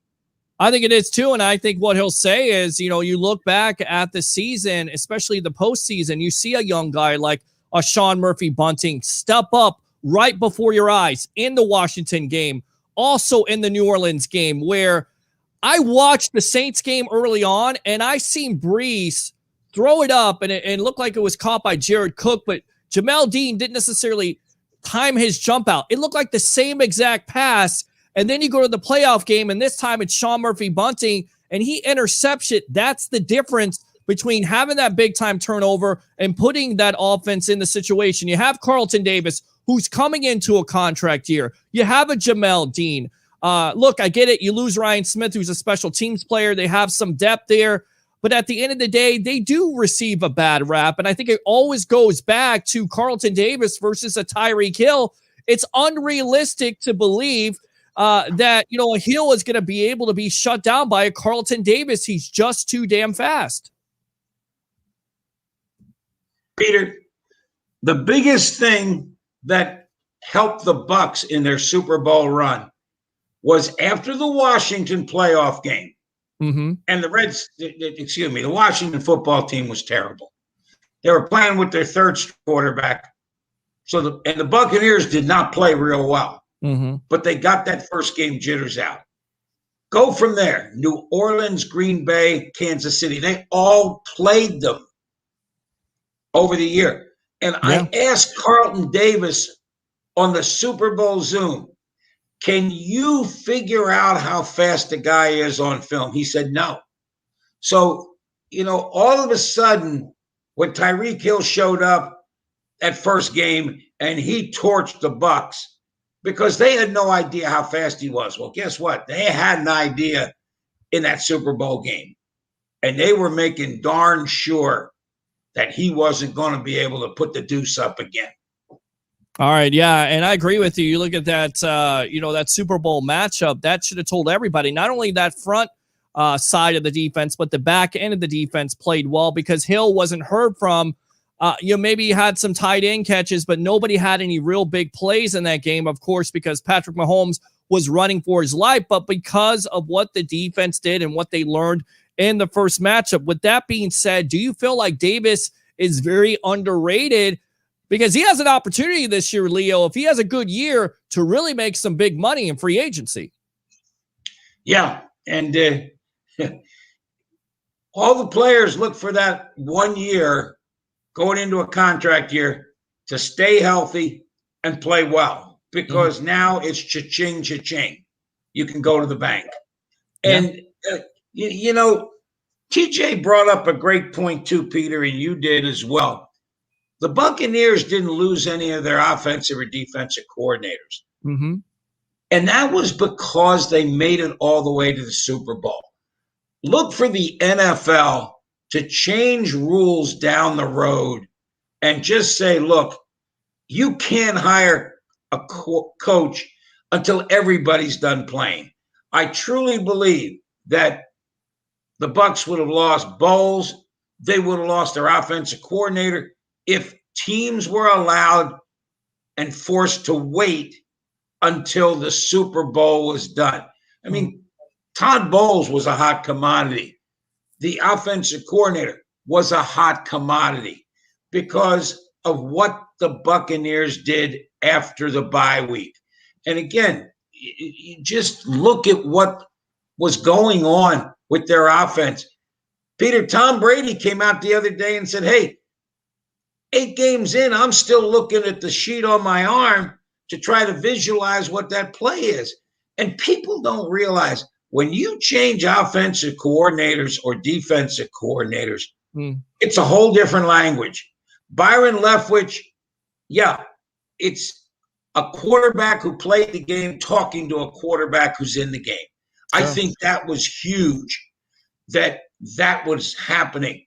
But again, Brady's calling a play, and it may be in the back of his mind, okay, well, this is what we did in New England. Oh, wait a second, I'm not in New England anymore. Yeah. Let me look at this. Let me visualize it. So, Brady's going to be a lot better. And more if wins. they stay healthy, that's the key. You got to stay healthy. More wins. I'm telling you, more wins for Tom Brady and that offense because they're going to be that much better on with Leo Haggerty. Let's go ahead and read some of these comments from Ben Cornett. We read that one. Let's see this one. NLBA, National LeBron Association. We'll get back to that in a moment because I know where he's going. Nicholas says, I don't know much about hockey, but go Lightning, laugh out loud. This has been, again, got to side with Leo on this one. No video, just allegations on Watson. Watson is pretty Robert Kraft guy. And I'll just we need Julio in Tampa. That would be Troy Polamalu, King Troy, Trojan legend, SC here thinks Julio Jones in a Buccaneer uniform. I keep on telling him it's not going to happen. What are your thoughts about Tom Brady today? It's been reported by Rick Stroud and, of course, Greg Allman of The Athletic and, of course, Tom Brady's IG that he's been working out. Of course, Brady coming off a big-time knee injury. No concern there, right? He's ready to go. Try again. I think the Buccaneers need to rest this guy as much as possible because he's not Phil Mickelson. He's not going to be able to do this when he's 50. It's just not going to happen. Will he? Or will he? Because he's got the TB12. I mean, this is the craziest thing ever. I mean, you hear Jason Light say, I don't know when this guy's going to quit. And it's like, why even try to push him out like the Packers are trying to do to Aaron Rodgers and like they tried to do to Brett Favre? I mean, you could see the decline with a Peyton Manning. He couldn't throw the ball anymore. You can't see that with a Tom Brady. He looks as good as ever. Yes, he does, Peter. But remember, when he starts to slide, it's going to go quick. When you hit that age and quarterbacks, look at Drew Brees. Oh, he was a shadow of his former self. Drew Brees didn't retire. Drew Brees' body told him to retire. Yeah. Hey, it's done. Tom Brady will be the same way. And again, Brady's working out because he knows, look, I'm going up against guys that are 21, 22 years old. They could be my kids. I could be their dad. So, yeah, I need to be in shape. I need to be ready to go. I got to read this comment here. Brady is the greatest. All right, I'll give you that. I'm definitely going to fire the cannon for that. Hey, Peter, while you're reading, I got to run this by you. Yes, go ahead. The person that put out that Brady should go into the Ring of Honor. Whoa, back off. If you put Brady, if he wins 2 Super Bowls, no. He said right now. You put him in the Ring of Honor, Brad Johnson better go in right next to him. Because if that's what you're saying, then you're missing the entire boat with this. It's all about a body of work. Yeah, the guy had one season that took the team to the Super Bowl. Well, then if you're going to do that, why are you not putting Brad Johnson in? Why are you not putting Michael Pittman in? Why are you not putting Joe Juravicius in? Okay, it's a body of work. Let's let this play out. Now, Peter, if he gets a second, better start to listen then, Yeah, you definitely, and I think Bruce Arians with 2 Super Bowls, you definitely have to consider it. I get it. It's almost like the NBA Hall of Fame. Everybody gets in the Ring of Honor. Everybody wants everybody in. You know, what are the qualifications? There are still people out there with Gerald McCoy. Do you feel like, and I know it's been, a dead horse. We've beaten it over and over again. Does Gerald McCoy have a case for being in the Ring of Honor? Yes or no? Yes, he does. Okay. And again, the thing that hurt Gerald McCoy is he didn't end his career in Tampa Bay. That's going to hurt him. Right. But if you look up there, there's a couple guys up there that, Jimmy Giles, great player, but he played in Tampa Bay the whole time. If you look at Gerald McCoy, you talk about a guy that had nobody around him. I mean, nobody. He didn't have a lick of talent around him. He was getting double and triple teamed every play because he was the only one that could get to the quarterback. Yeah. So, yeah, I don't think it's going to happen, Peter, because, again, this was not a good team when he was there. Right. I mean, he went to the Carolina Panthers, the rival, the division rival. So, to me, I know that's crazy, but I don't think he makes it either. James Wilder should be in, because you could talk about James Wilder. He didn't really have a lot around him, and still he was able to be productive. So why are they dragging their feet on a Wilder? Boy, Peter, I don't know. That's something. How about Ricky Bell? Well, it's 2 or 3 years he was here, and then he was gone, which is disappointing. But the 2 or 3 years that he was here were highly productive, and he was one of the main reasons why the Bucs had one of the fastest turnarounds. Look, people talk about those first 2 years of the Bucs, and they were awful, 0-26. But what they don't talk about is they were one of the fastest teams in NFL history at the time, being an expansion team, a real expansion team, not like Carolina or Jacksonville, to be a playoff team. One of the fastest teams to turn around. It's amazing. They never talk about that. They always talk about the first 2 years of the Bucs, but they don't talk about the other couple years there. Right. When John McKay finally got things rolling here, right, and Doug Williams showed, it was it was a pretty good football team. In fact, Peter, I was coaching in South Carolina, and we had a game here in Tampa the week they were playing the Rams in the NFC Championship game. Boy, you talk about a town that was just going crazy. It was Tampa. Yes, and I'll tell you right now, family always talks about it, especially my mother. She always talks about it, how Williams went out with an injury, Leroy Selman went out with the injury, and you just knew that team had no chance versus the Rams because they were the heart and soul of that team that year. Let's talk about what Peter King had to say. I always have to remember, you mentioned family, because family is the foundation. This is the reason why I do a sports talk show, because you have your mom and your dad talk to you about football when you're younger, and that's what happens here. We're on with Leo Haggerty, former Coach Scout and now media member. By the way, congratulations, my friend. Your daughter just had her first kid, correct? Correct, down in San Antonio a week ago Friday, May 14th.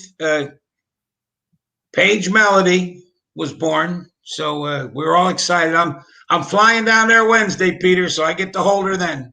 All right, Grandpa, there you go. But I won't call you that. I'll call you the Grandpa I never had here, because I always learn something every time here on the Evolution of Sports Talk Television. I hope you webheads and fans appreciate this man with the knowledge that he's providing you here on the Evolution of Sports Talk Television.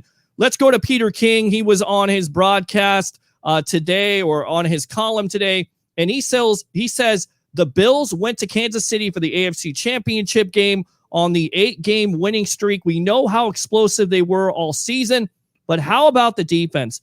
Buffalo was playing when it counted. In the 8-game run, the Bills allowed 17.1 points per game. Now they have to find a way to beat Kansas City. They'll match up for the third time in 51 weeks on October 10th after losing by 9-14 last season. GM Brandon Beane is gambling that his polarizing first-round edge rusher, Gregory Rousseau, will fortify the biggest need area of the team. Rousseau had 1 year of his life rushing the passer at the University of Miami, but the GM believes that the 15.5 sack season in 2019 is not only an outlier, it's up to Sean McDermott to coach Rousseau into a consistent force along vets Jerry Hughes and Mario Addison. The team fascinates me. I could see them getting on one of those steam-rolling runs that Jim Kelly Bills did a generation ago. He proclaims that besides the Bucs and Kansas City, the Buffalo Bills are the third best team in the National Football League. Do you agree? Peter, they may be the second or the first, except for one thing. When you look at their playoff game against Kansas City, they had 4 or 5 times they had a free runner at Mahomes, and Mahomes avoided it. They're not as athletic as the Buccaneers. When Shaq Barrett and JPP came in, we saw what Mahomes had to do. He had to bail out so far back to try and create time that 7, 8, 9-yard pass became a 29-yard pass, and the Buccaneers could get there. So it's really a moot point as to being the third best team. Kansas City is still the best. All they got to do is come up with 2 tackles, and they came up with 1 in free agency. If they can protect Mahomes, you're just not going to beat him because he's way too athletic. And again, Buffalo had the greatest game plan in the world. They had guys running free at Mahomes, but they weren't athletic enough to finish the job. The Bucs are athletic enough to finish the job. And again, Peter, when you look at what's going on in the AFC, boy, don't count out Indianapolis because Frank Reich has his quarterback now with him, the one that got him to the Super Bowl. That's the guy. I think Carson Wentz is going to be the comeback player of the year, plain and simple. And Philly's going to regret letting him go. I think you could be right. And I'll tell you right now, I believe in Wentz. I think he needed a change of scenery, if you will. And then on top of it, you remember Indianapolis gave Buffalo in that first round everything they could handle. And if they had a halfway decent quarterback, not named a Phillip Rivers, God bless his soul, still playing, but you could see the decline with him not being able to have that arm strength like he usually has. I think a Carson Wentz is definitely a big-time improvement.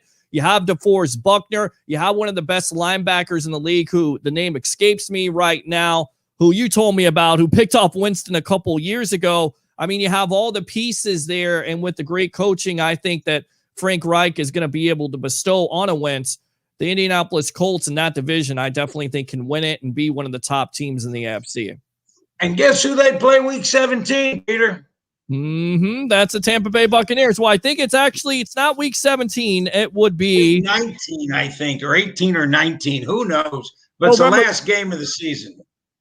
No, it is November 28th, the last game of the season, and it would be that cupcake schedule there at Carolina, at the New York Jets, and then finishing off with Carolina at home. But Indianapolis is November 28th on that Sunday. That's one of those 1 o'clock games. Thanksgiving weekend. You are Dr. Doom here today. You are being the Dr. Doom. Hey.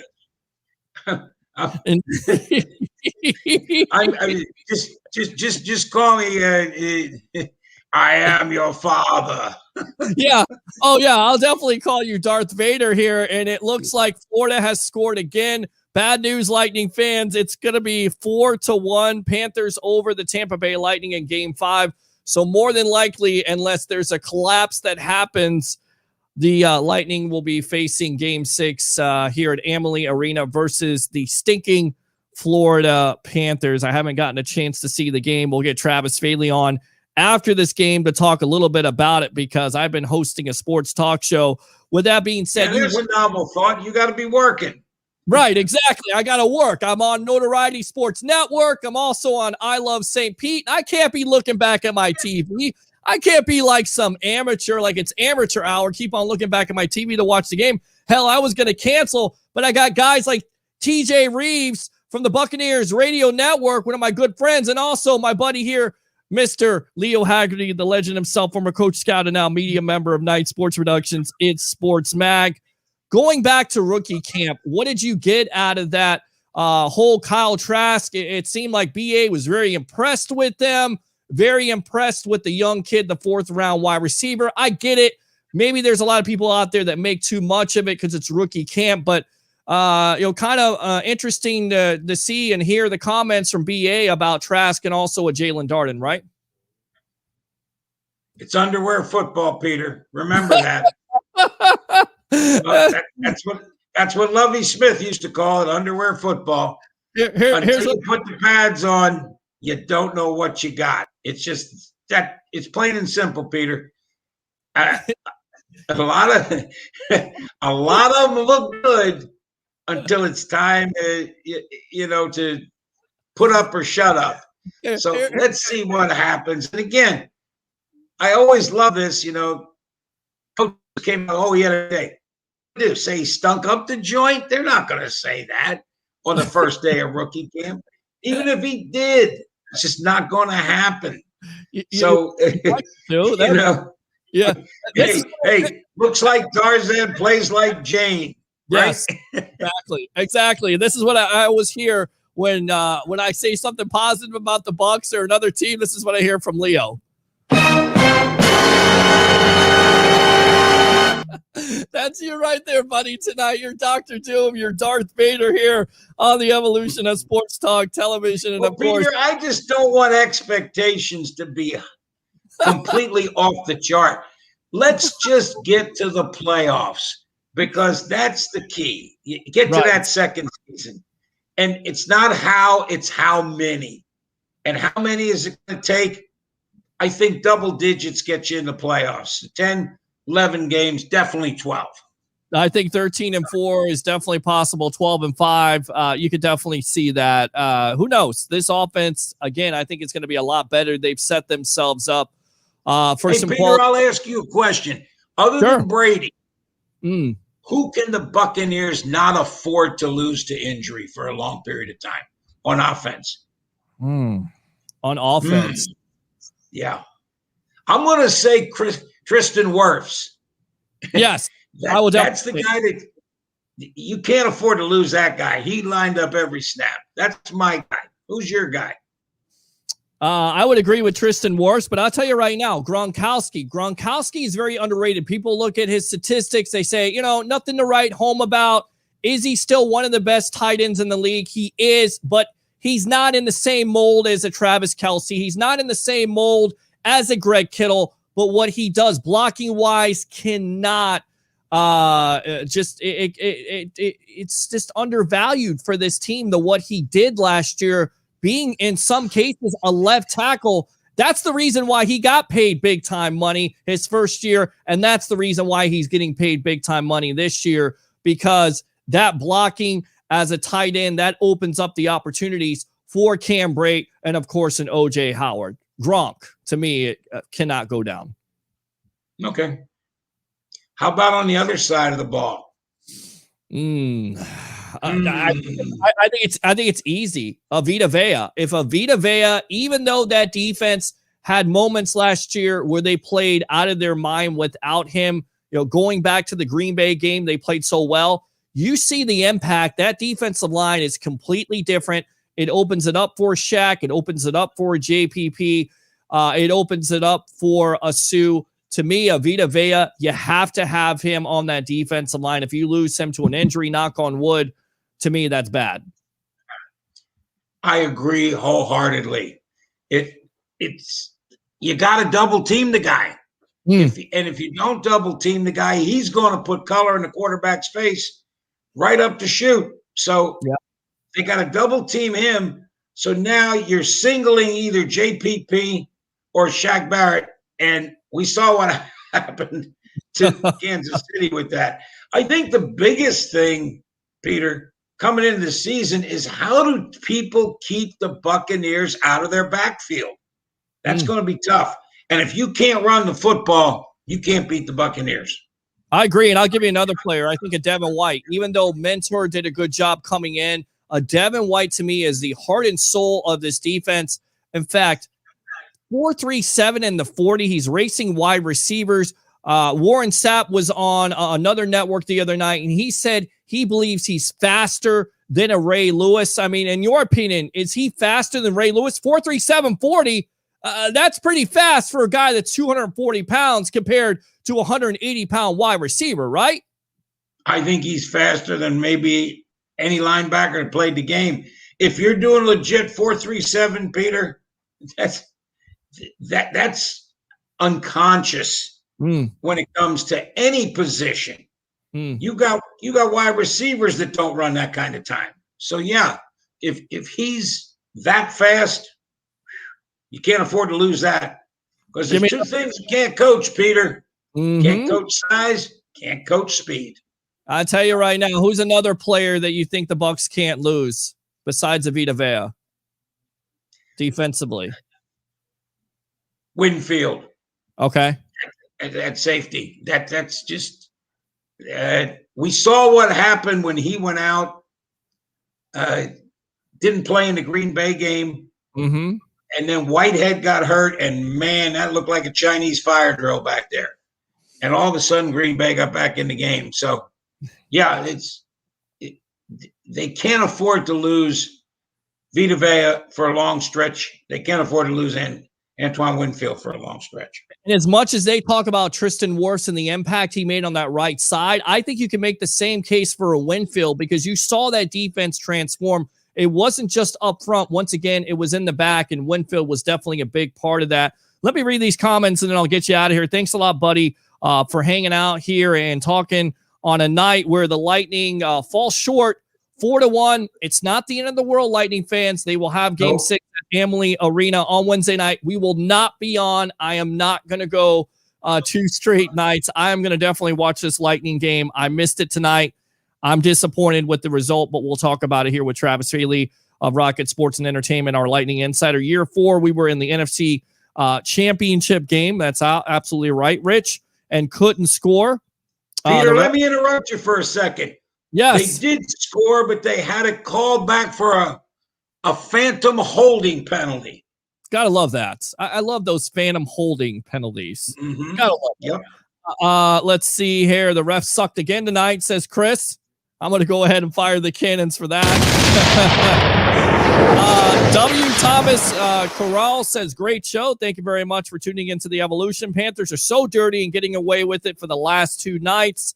You watch some of that game. We're going to get the latest from Travis Haley. Is that what you saw? Once again, the Panthers having their way with their dirty tricks? Peter, I didn't see enough of it. I was more conscious with the chatting with you about the Bucs and the Lightning. And again, I didn't have a chance to really watch it. But I'll tell you what, if it was anything like Game 4, that's not good. No. Do you feel like those players should have been suspended? I think we may have let off with that, but do you think they should have been suspended? No. Okay. No, I thought the referees should have been suspended. No. For letting that happen. Right. I mean, especially on the call with Kucherov. That's a penalty on the defender for Florida. That's not on Kucherov. Peter, when they called that goaltender interference, when the defenseman pushed him into the goalie, and then to get slashed behind the play by Declare and nothing happened. I mean, like, come on. I was just shaking my head. Like, okay, let's see if we can get out of here. Like I texted you, let's hope we can get out of this game without people getting hurt. And too late. 2 guys go down. Well, they played tonight. I don't know how effective they were tonight. So, again, we'll get the latest from Travis Haley. Kelsey got locked down in Super Bowl 55. That has never happened to Gronk, and because of him, Patriots won Super Bowl. He has 4 rings. Again, it's not just the pass-catching ability with him, Tompasso. I think it's also the blocking. And, in fact, Brian Baldigger broke it down last year with him being a pass blocker and basically being a left tackle and being one of the guys that's shutting down a Chase Young and shutting down that Washington football team's defense. They had a plan going in that they were basically going to hit that Washington football team right in the mouth, and they did it with that running game. And, of course, the main aspect of it, protecting Brady. So, and now that's got to be the 11th commandment. Protect Brady. Protect Brady. Alex says, Peter, what's going on with the race stadium situation? Saw a little bit of that. I want to get into that just a little bit later. But I'll tell you right now, Leo Haggerty, thanks a lot for the time. Go ahead and promote yourself here on the Sports Web, the evolution of sports talk television. Yeah, take a look at us at itsportsmag.com. We got 2 intern writers now, Abigail Hope and Andrew Ciotti. And we've got another one, Adam Schnapsazzer out of South Florida to handle South Florida for us. So there's 5 of us now in cahoots, and we do a segment, which, Peter, we're going to get you on eventually here, if you could ever stop working, do a segment with us on It's Sports Mag TV. But as usual, Peter, it's been a pleasure being on with you.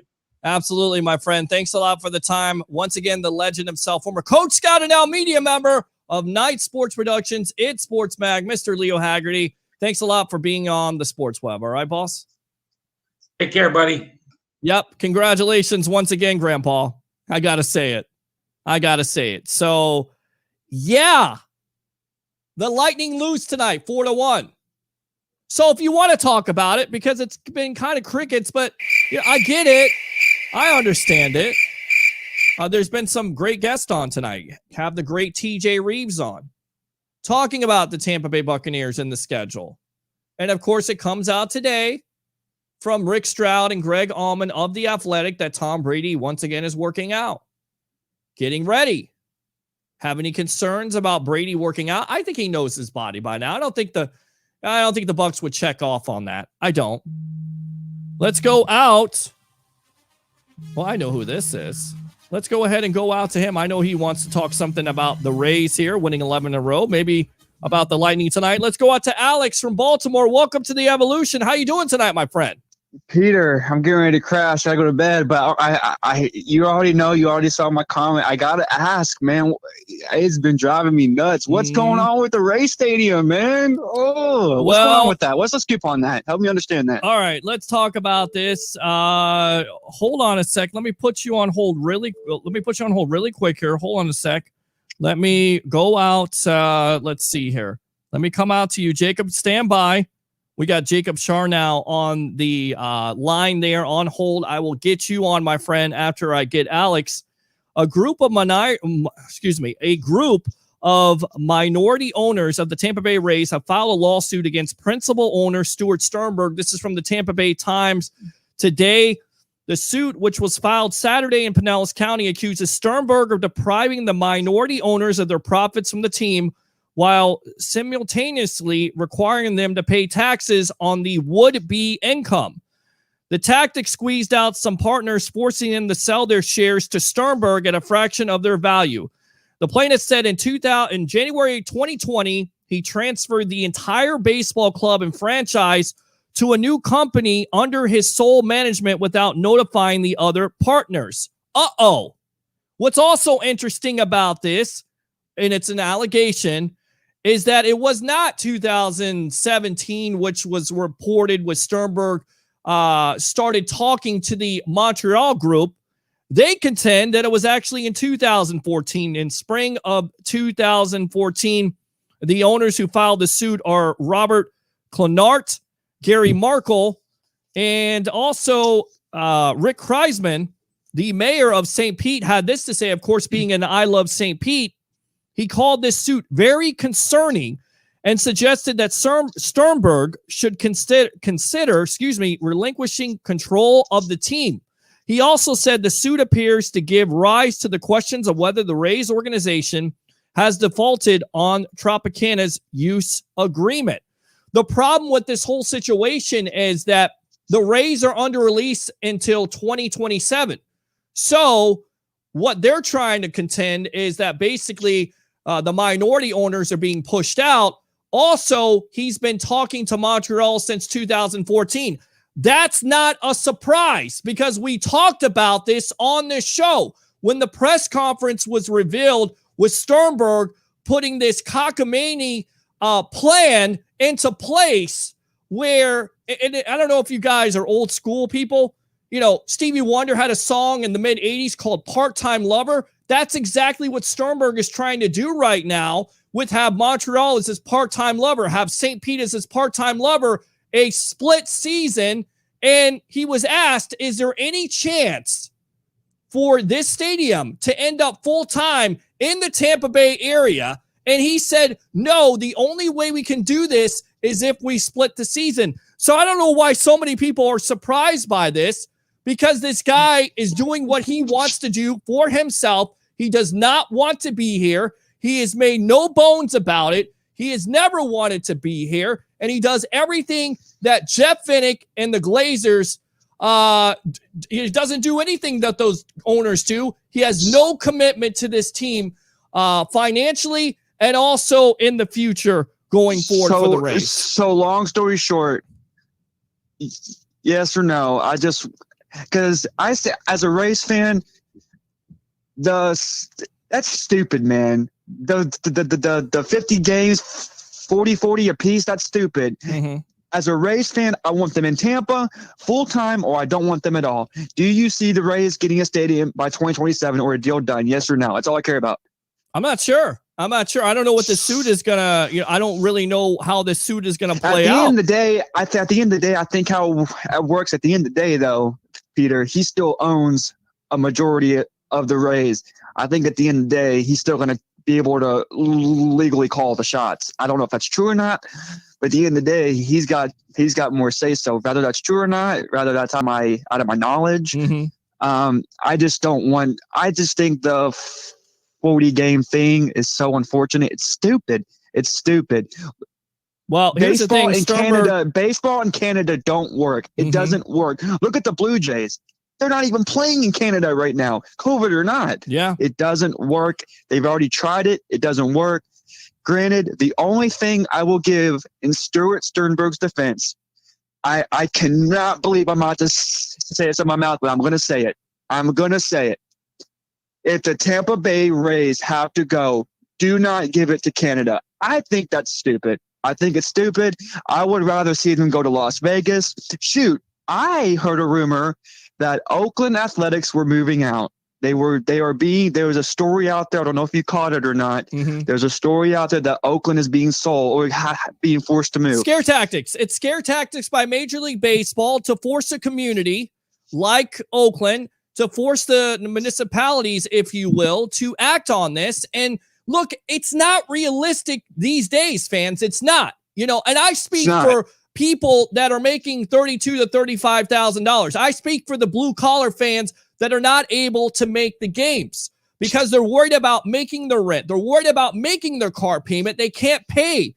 And what basically Sternberg and this ownership has told you is that it's not good enough for you fans not to show up to games, not to watch them on TV. You have to show up to every game or we can't sustain. That's all we've heard from this whole episode.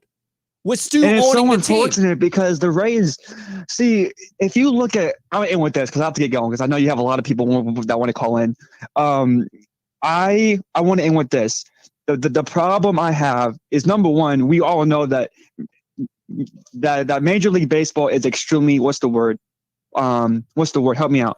Biased. Well, they're money driven. They're money hungry. They're money driven. Right. It's all about the high market. Sure. It is what it is. It's what it is. But the reality is when you look at the Rays and yes, it is unfortunate. And trust me, when I was living in Tampa, and I'm only here a short term, right? But I did about 40 games a year. Mm-hmm. I did my part.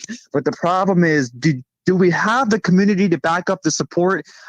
I do wish as a fan base we would show up to more games. But the reality is there's so much obstacles that people outside of Tampa in Major League Baseball does not see. I mean, just the transportation issue in Tampa Bay alone is just enough an issue that it's impossible to make a game. It's impossible. Is the support there? Yes. I think the community will be devastated without the Rays. It would suck. It would definitely stink. And look, I'll give credit to where credit is due. This team is somewhat, been competitive. Of course, going to the World Series last year, making it all the way to Game 6. But at the end of the day, has this team ever been over $100 million? Has this team ever been committed like the Tampa Bay Lightning have been committed? But what's unfortunate, but Peter, I want to end with this. What's so unfortunate is that we're having an owner who's downgrading you and putting you down during a World Series. And how about this year? Man? Look at us this year. Yep. We're kicking ass while now you have a story. Streak. Right. While you have a story coming out about your owner being sued about trading trying to get rid of you. It's absurd. I've never heard of it. Peter, I'm gonna let you go, man. I appreciate all your thoughts. Listen, I hope the Lightning win tonight. I mean, not win tonight. They lost tonight, but hopefully they come back, win. Hopefully the Rays continue. And of course, as always, go Bucks. Peter, I appreciate you, bro. And I'm gonna call in next time. Okay, bro? All right, man. Sounds good there. Alex from Baltimore. I love that. And that's the fan I speak for. That's the guy that I speak for. And when people say that baseball can't make it in this community, talk to Alex. Yeah, I always go back to my father. My father, big-time baseball fan. He used to say, baseball been very good to me, in his David Ortiz voice. That's how happy he was. Even when he got terminally sick, He was still watching the Rays. He still believed. He still paid the tickets for the 300s, not the 200s, the 300s. He loved this team, but he knew in the grand scheme of things that this ownership wasn't out to stay here. You know, the fan base knows. I always talk about it. How many years has this owner talked bad about this fan base? I mean, it's like a restaurant you go to and you love to go to it. And basically they say, you know what? Because we're not necessarily getting the quality or the fan support, we're going to raise the prices. I mean, does that happen? Does Chick-fil-A or McDonald's raise their prices? Do they basically alienate their fans? I also go back to this point. Here's an owner that will never show his books. He'll never show them. You know why? Because he's making more money than he's saying. And he's trying to get you, the blue-collar sports fan, to pay for his stadium. And it's not halfway. No. Because if that were true, he would have worked out a deal. 85% he owes of this team. So I'm wondering, is this really a shock? I mean, here's a guy who doesn't want to be here, and he's going to try to do everything he can. 727-255-0391. It's 727-255-0391. We'll have Travis Faley. We got him in the lobby there. He'll break down the Tampa Bay Lightning loss tonight to the Florida Panthers. I feel strongly about it. I do. And I grew up as a Cubs fan. But my dad sat me down. He said, look, boy, you're a Bucks fan. You're a Magic fan when he used to watch basketball before Shaq left. True story.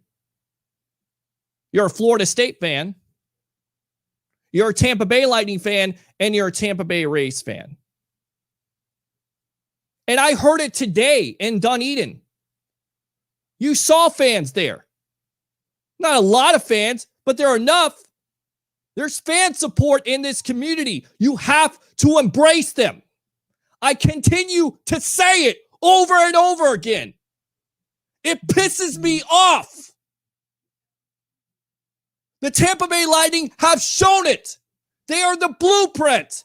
The Tampa Bay Buccaneers and the Glazers and Jason Light and BA and Tom Brady have shown you it. Why is it so hard? Because he wants it that way. He doesn't want to be here. 727-255-0391 and 727-255-0391. And if you say I talk too much about it or I'm beating a dead horse, I'm giving you something to think about. I don't work for these organizations. They don't pay me money to say this. This is out of my heart and soul. I feel bad because I know how talented the Rays are, and I know how talented they could be. Can you imagine if they had the ownership that those two other teams had? Amazing. We've seen it. When baseball matters, people turn out. But when you continue to criticize a fan over and over and over again, it's like kicking a dog in its teeth. Eventually, it's going to bite you. I'll read these comments and I'll get out to Travis. Move the Rays to Orlando. We don't need baseball. You do need baseball. The Yankees are Tampa's team. Got to read this. I just want to thank Mr. Leo Haggerty for all his expert advice and being so kind to come on the show with my favorite nephew, Peter H. Blake, and share your thoughts. So much wisdom on the great sport of football, be it college or national, throwing your powerful support behind Peter Blake and doing all that you can to bring him some outside attention from many fans of the Colgate and National Football League. Just always being there for Mr. Peter Blake. I appreciate you, Uncle Peter.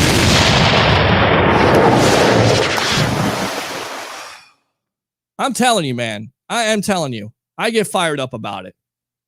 I'm speaking for myself. I'm speaking for the blue-collar people. I'm speaking for my father. Let me go out to Mr. Travis Faley of Rocket Sports and Entertainment. A passionate night here with TJ Reeves, Leo Haggerty, and now our Lightning insider from Rocket Sports and Entertainment. Unfortunately, maybe the passion didn't match this effort from the Lightning as they fall to the Panthers 4-1. Let's talk about it, buddy. How you doing tonight? Yeah, I tell you, Pete, they showed up in the first period and played some good hockey in the first period and then just got out-hustled, out-muscled. And, the kid stood on his head for the Panthers tonight. And, the Lightning really have to give a little bit more of an effort. I'm just so tired of seeing these consistent turnovers after turnovers and getting beaten to the puck. And, you tell me one guy that played a great game tonight for the Lightning and I'd like to know who it was, maybe other than Ross Colton, because your superstars, and Kucherov played well, but every time Kucherov touched the puck, he had a body on him and got pushed around a lot tonight. But other than that, Killorn was pretty much invisible until the last minute of the game when he got hit by the puck. And then, Stamkos still seems to be a little bit off. I don't know if John Cooper's going to have to shuffle up some lines, or, maybe this game is a little bit of an anomaly, but it really seemed like the Panthers wanted it more, especially in the second and third period. And, the officials didn't do the Lightning any favors in the second and third either by not putting them on the power play where, Panthers got a big power play goal to tie up the game. And then, Eric Chernak left his man behind the net and went behind the net and left Barkov off with a beautiful pass. And they put the puck in the net to take a 2-1 lead. And once again, the kid stood on his head, 20-year-old kid, and just played lights out. And, if the defenseman doesn't dive and would have dove and fully committed on the play on the first goal, you could be looking at a shutout tonight. Yeah. And coming off of course, game 4, a lot of controversy with those players not being suspended. First and foremost, I want to go back to that. But how were the refs tonight? Were there a lot of calls going in the Panthers' direction? How did the power play work tonight? What was going on? Because that seems like it's been a strength for the Lightning. And, talking to you last week, I was, saying, how great the refs have done with, making calls and stuff like that. But it seemed like they kind of dropped the ball, maybe in this game, but definitely in the last game. I'm not going to put this game on the officials' feet. That there's even Kai thinks that it wasn't the officials' fault. My dog over here, who's dying to go out right now, crying all over the place over here. So it's going to be a quick one. Unfortunately, I'm going to have to take her out at some point. But no, I don't blame this game on the officials. Just the Panthers really wanted it tonight. And once again, their young 20-year-old rookie just played out of his mind in front of the net. And there was a lot of question in regards to Quenneville, if he was going to go to Bobrovsky or if he was going to go to Drieger. But he ends up going to Knight, and the kid played great. The Lightning had some quality chances, especially in that first period. But, in the second period, they got outplayed. They had 9 shots on goal, and they're down 2 goals in the third period. And they still only put up on net 6 shots. That's not going to get it done, guys. And I think Coach Quenneville made some adjustments. He wasn't giving the Lightning the easy outlet up the sideboard or up the middle of the ice. And you saw the Panthers just putting the body in the body in the body. And this Panthers team, in my opinion, is a bigger, stronger club than this Lightning team is now. And if the Lightning get past the Panthers in this first round, they're going to see some bigger teams, especially if this team gets to the Stanley Cup once again. They'll see some bigger teams out west in Minnesota and the Vegas Knights and, a couple other clubs out there where playing the body is big and critical. Like last year, they had Bogosian on this team who, Bogosian, and then you had Barclay Goodrow, who's been injured, unfortunately, for this club in this first playoff round, who, lays the wood and plays some darn good hockey. So, Lightning will make some adjustments. Cooper will make some adjustments. I sort of sound like Barry Melrose right now. They'll make some adjustments and turn things around. Game 6 at home on Wednesday night, and I'm expecting a Lightning victory. Good stuff. We're on with our Lightning insider here, Mr. Travis Haley of Rocket Sports and Entertainment here on the Notoriety Sports Network. And I love St. Pete. It's the Sports Web. I'm your host, Peter Blake, giving you something to think about. Is that the biggest weakness with this Lightning team, is the physicality of other teams? Does that scare you? And then on top of that question, if the Florida Panthers beat the Lightning in Game 6, does all the momentum go to the Panthers side, or do you feel like you have confidence in this Lightning team that they've been there before and they can get through? You can't. You're not gonna get me to let me tell you, if they beat the Lightning on Wednesday night and they go back to Florida, they have all the momentum, and then that's a big thing. Looking at the Lightning, Lightning are expected to win this series, even though they were the lesser seed. But getting Stamkos back, getting Kucherov back, the Lightning were a heavy favorite to win this playoff series, and I still like their chances in Game 6. But we got to stop turning the puck over. It's stupid turnovers by the defensemen, just giving the puck away, and especially in the neutral zone and in the offensive zone, which gives the Panthers the opportunity to race up the ice and make things happen. The Panthers played a heck of a ball game, or a heck of a puck game tonight. And speaking of ball games, I know you guys were talking about the Rays. Man, 11 in a row. What more do you want from this baseball team? This team's playing damn good baseball right now, and we still got, and I'm not going to go back into Sternberg and the Rays and that whole debacle, but man, let's just keep supporting this team while they're here, because they have a contract in 2027, and I don't think Sternberg's getting out of it anytime soon. So we've got 6 more years with this team, and hopefully they can bring home a championship at one point, like the Buccaneers and the Lightning have in the past. Yeah, I know we're going to shift gears here, Travis, but I know you're in somewhat of the legal field. With this lawsuit that's been brought on Saturday in Pinellas County, do you think there's grounds? Even Rick Kreisman, the mayor of St. Pete, says this is very troubling. Could Major League Baseball, or could they get Stu Sternberg to relinquish this team with these allegations in this suit? Because basically what they're saying in so many words, not only was he trying to force out the minority owners with having 85%. At first he started out with 49. But it wasn't 2017. In fact, it was 2014 he started to talk to this Montreal group. That's not correct. He has at least until 2027. So I guess, could there be grounds for Major League Baseball or another entity to basically step in and force Stu to sell? It'll be interesting, Pete. I think it'll be a long process if that happens with Sternberg. I don't really know much about the case at this point, or what Sternberg did, and I can do some research on that and then give you a semi-professional opinion on it. My wife's an attorney; she can look at it when she's got some spare time, and then Sure. relay some information unless she wants me to come on. But let's just get back to, well, let me do some research on that, Pete. I'll give you an educated opinion on it and move forward from there. But we all know that the legal process takes a considerable time to get moving. I mean, the courts still aren't completely open right now. Most cases that are being seen right now are from a criminal aspect. In some counties, we do have some civil courts being open, but there's such a backlog in the in the court system right now. I think you're gonna see a big wait, a big delay on any kind of movement unless Sternberg tries to cut a deal. But you gotta remember, this guy owns a professional sports team.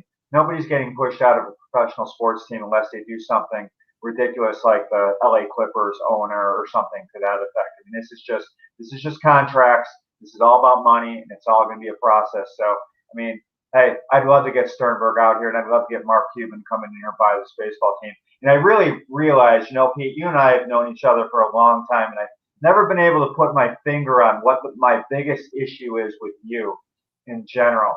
And I think it all came out about 15 minutes ago when you were talking about, baseball and your dad and all that. And it was, what it is? You're a damn Cubs fan. That's what it is, Pete.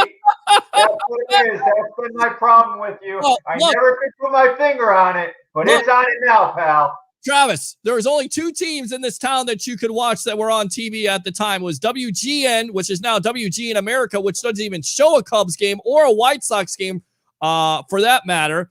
We could put it on the board. Yes. I love that Hulk Harrelson thing. Used to have Frank Thomas. You either watch the White Sox, the Cubs, or the Atlanta Braves. The Braves were terrible. I watched the Cubs, Harry Carey and Steve Stone and Andre Dawson and Ryan Sandberg and Mark Grace. They were the lovable losers. You keep throwing names and reasons out there, Pete, but I figured it out, damn Cub fan. No, I'm just joking, and you know it. But, hey, let me let you go because I want to take care of this silly dog who keeps crying to go outside. But, hey, I'll be back on Wednesday night. I got a little bit of a work trip to go on, but I'll be back Wednesday night to watch the game, give you guys another update. And, once again, sometimes you just run into a hot goalie. I mean, they did put some quality chances on this kid, especially after that first goal. I think they had 22 shots on them in the first period. They just didn't do enough in the second and third. And give the Panthers credit, they changed things up. And Coach Quenneville has 3 Stanley Cups for a reason. He makes big moves when he has to, and it paid off in spades tonight against the world champion Tampa Bay Lightning. All right, guys, that's our Lightning Insider here on the Sports Web, Rocket Sports and Entertainment. Go ahead and promote yourself, Travis Faley, and get that dog out. You got it. Nice. Hey, check out our stuff on Rocket Sports and Entertainment. We're going to be covering, obviously, the Lightning. We cover the Rowdies, all Tampa sports, and all national sports, too. So get out to rocketsports-ent.com. And, hey, thanks for supporting us and for supporting Pete on I Love St. Pete and on the Notoriety Sports Network. Hey, and by the way, TJ Reeves was awesome. I was checking in during the game, and so was Leo Haggerty, the legend, ladies and gentlemen. Leo Haggerty. I love these guys. We just got to get him a contract to get that damn that internet fixed. I'm telling you, we definitely need to get that internet. I don't know who it's with, but it's almost like it's on AOL or something. We got to get it fixed for him. Poor guy, but he's a grandfather now, so happy for him. And that's my dial-up invitation. Yeah, that's dial-up. It's dial-up internet with Leo Haggerty. But I tell you what, he's hella entertaining, just like you, Mr. Travis Faley of Rocket Sports and Entertainment, our Tampa Bay Lightning insider here on the Sports Web. Appreciate you, buddy. All right. Absolutely. Take care. Hey, maybe one of these days, starting Wednesday, Tyler Johnson can get a goal at some point. Holy moly. That guy's snake fit right now. Wow. Wow. And I tell you right now, he can score goals in bunches. And when it's going right for him, it's going right for him. But you're exactly right. Right now, they kind of hit a dry spell tonight. But like you said, a hot goalie can make all the difference. And the Florida Panthers are right back in this series again. I'm not going to be on Wednesday night. I'm going to watch the game. So I'm going to definitely get back on Friday night. We'll talk about it. Most likely, hopefully, the Lightning will be moving on.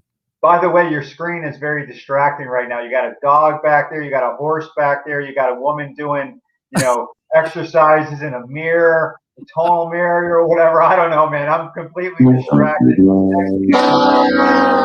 I'm just calling it like it is, my friend. Calling it like it is. That's right. Hey, everybody out there, have a great night. All right, truth in journalism right there. Travis Faley, my good buddy Rick Sassone, celebrating a birthday on Saturday. Happy birthday to him. Thanks a lot for the time, boss. Appreciate you, all right? You got it, brother. I'll see you on Wednesday. All right, good stuff there. I'm not going to be here on Wednesday. Maybe, who knows? Most likely not. It's going to be Friday night here. Guys, open phone line. I know I got a little bit passionate, but the rumor is that all I talk about is Tampa Bay Buccaneer football, and it is the majority of the show. But I do like to talk about baseball. Who doesn't want to talk about the Rays right now? What do we talk about instead? Ownership problems. And that's the problem. It overshadows the product. It overshadows it. 11 wins in a row. Tremendous right now by the Tampa Bay Rays. Which really didn't have any pitching in that bullpen today because they had a 7-5 lead. Bullpen blows it at 7-7. And then they have an explosion the very next inning. Good for the Rays. It's early in the season. But you got to be excited, right? You've got to be. With some of these young hitters. And, of course, they trade Adames. And they bring up the kid Walls, who, by the way, Florida State Seminole. Just saying. Played pretty well. All right, let's go out to Troy here. I'll see you at the Rowdies game. No, you won't. I have never been to a soccer game. Maybe I need to do that. We really don't talk soccer on this show. You know why? I don't know. We just don't. Well, we talk other sports on this. And again, the update of the night, the Lightning lose to the Florida Panthers 4-1. Game 6 on Wednesday night. I will not be here. I'll be watching the game. So again, guys, if you have a question, you want to talk about something, but it's been a passionate night. I tell you what, I'm just going to end it off here. Thanks to the great TJ Reeves of the Buccaneers Radio Network, sideline guy on Twitter. Definitely hit him up. Of course, the legend himself, Mr. Leo Haggerty, former Coach Scout, and now media member of Night Sports Productions. And of course, our Lightning insider, Mr. Travis Faley of Rocket Sports and Entertainment. We'll be back on Friday night unless there is a Game 7. And if there is a Game 7, then most likely we will take that off. We'll figure this out here. Definitely keep on tuning in on I Love St. Pete and the Notoriety Sports Network. Of course, just added the Tony Casillas Show. That's right. Former defensive lineman for the Dallas Cowboys. Keep on watching the network because there's more to come. And of course, early on this Tuesday morning, do 3 things for me, please, and write it down. Bring your passion, bring your excitement. Just don't bring any nonsense. I'm your host, Peter Blake. Have a great night, and we'll see you on the Evolution Sports Talk Television. See you later.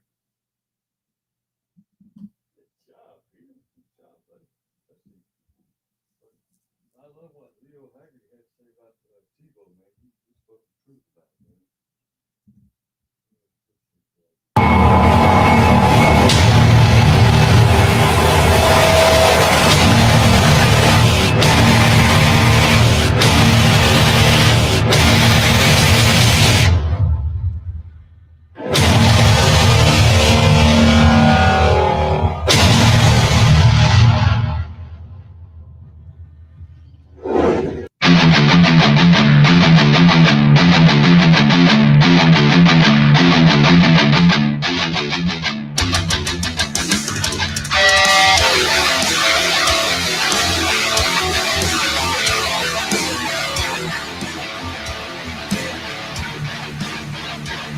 Dan Arthur here for the I Love St. Pete Facebook group.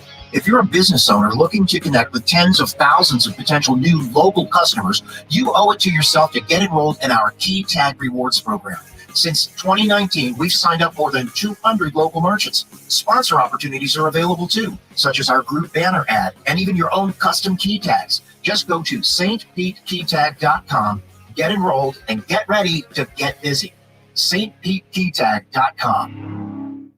Notoriety Sports Network. Breaking news, live shows, unprecedented content. Notoriety Sports Network. Built different.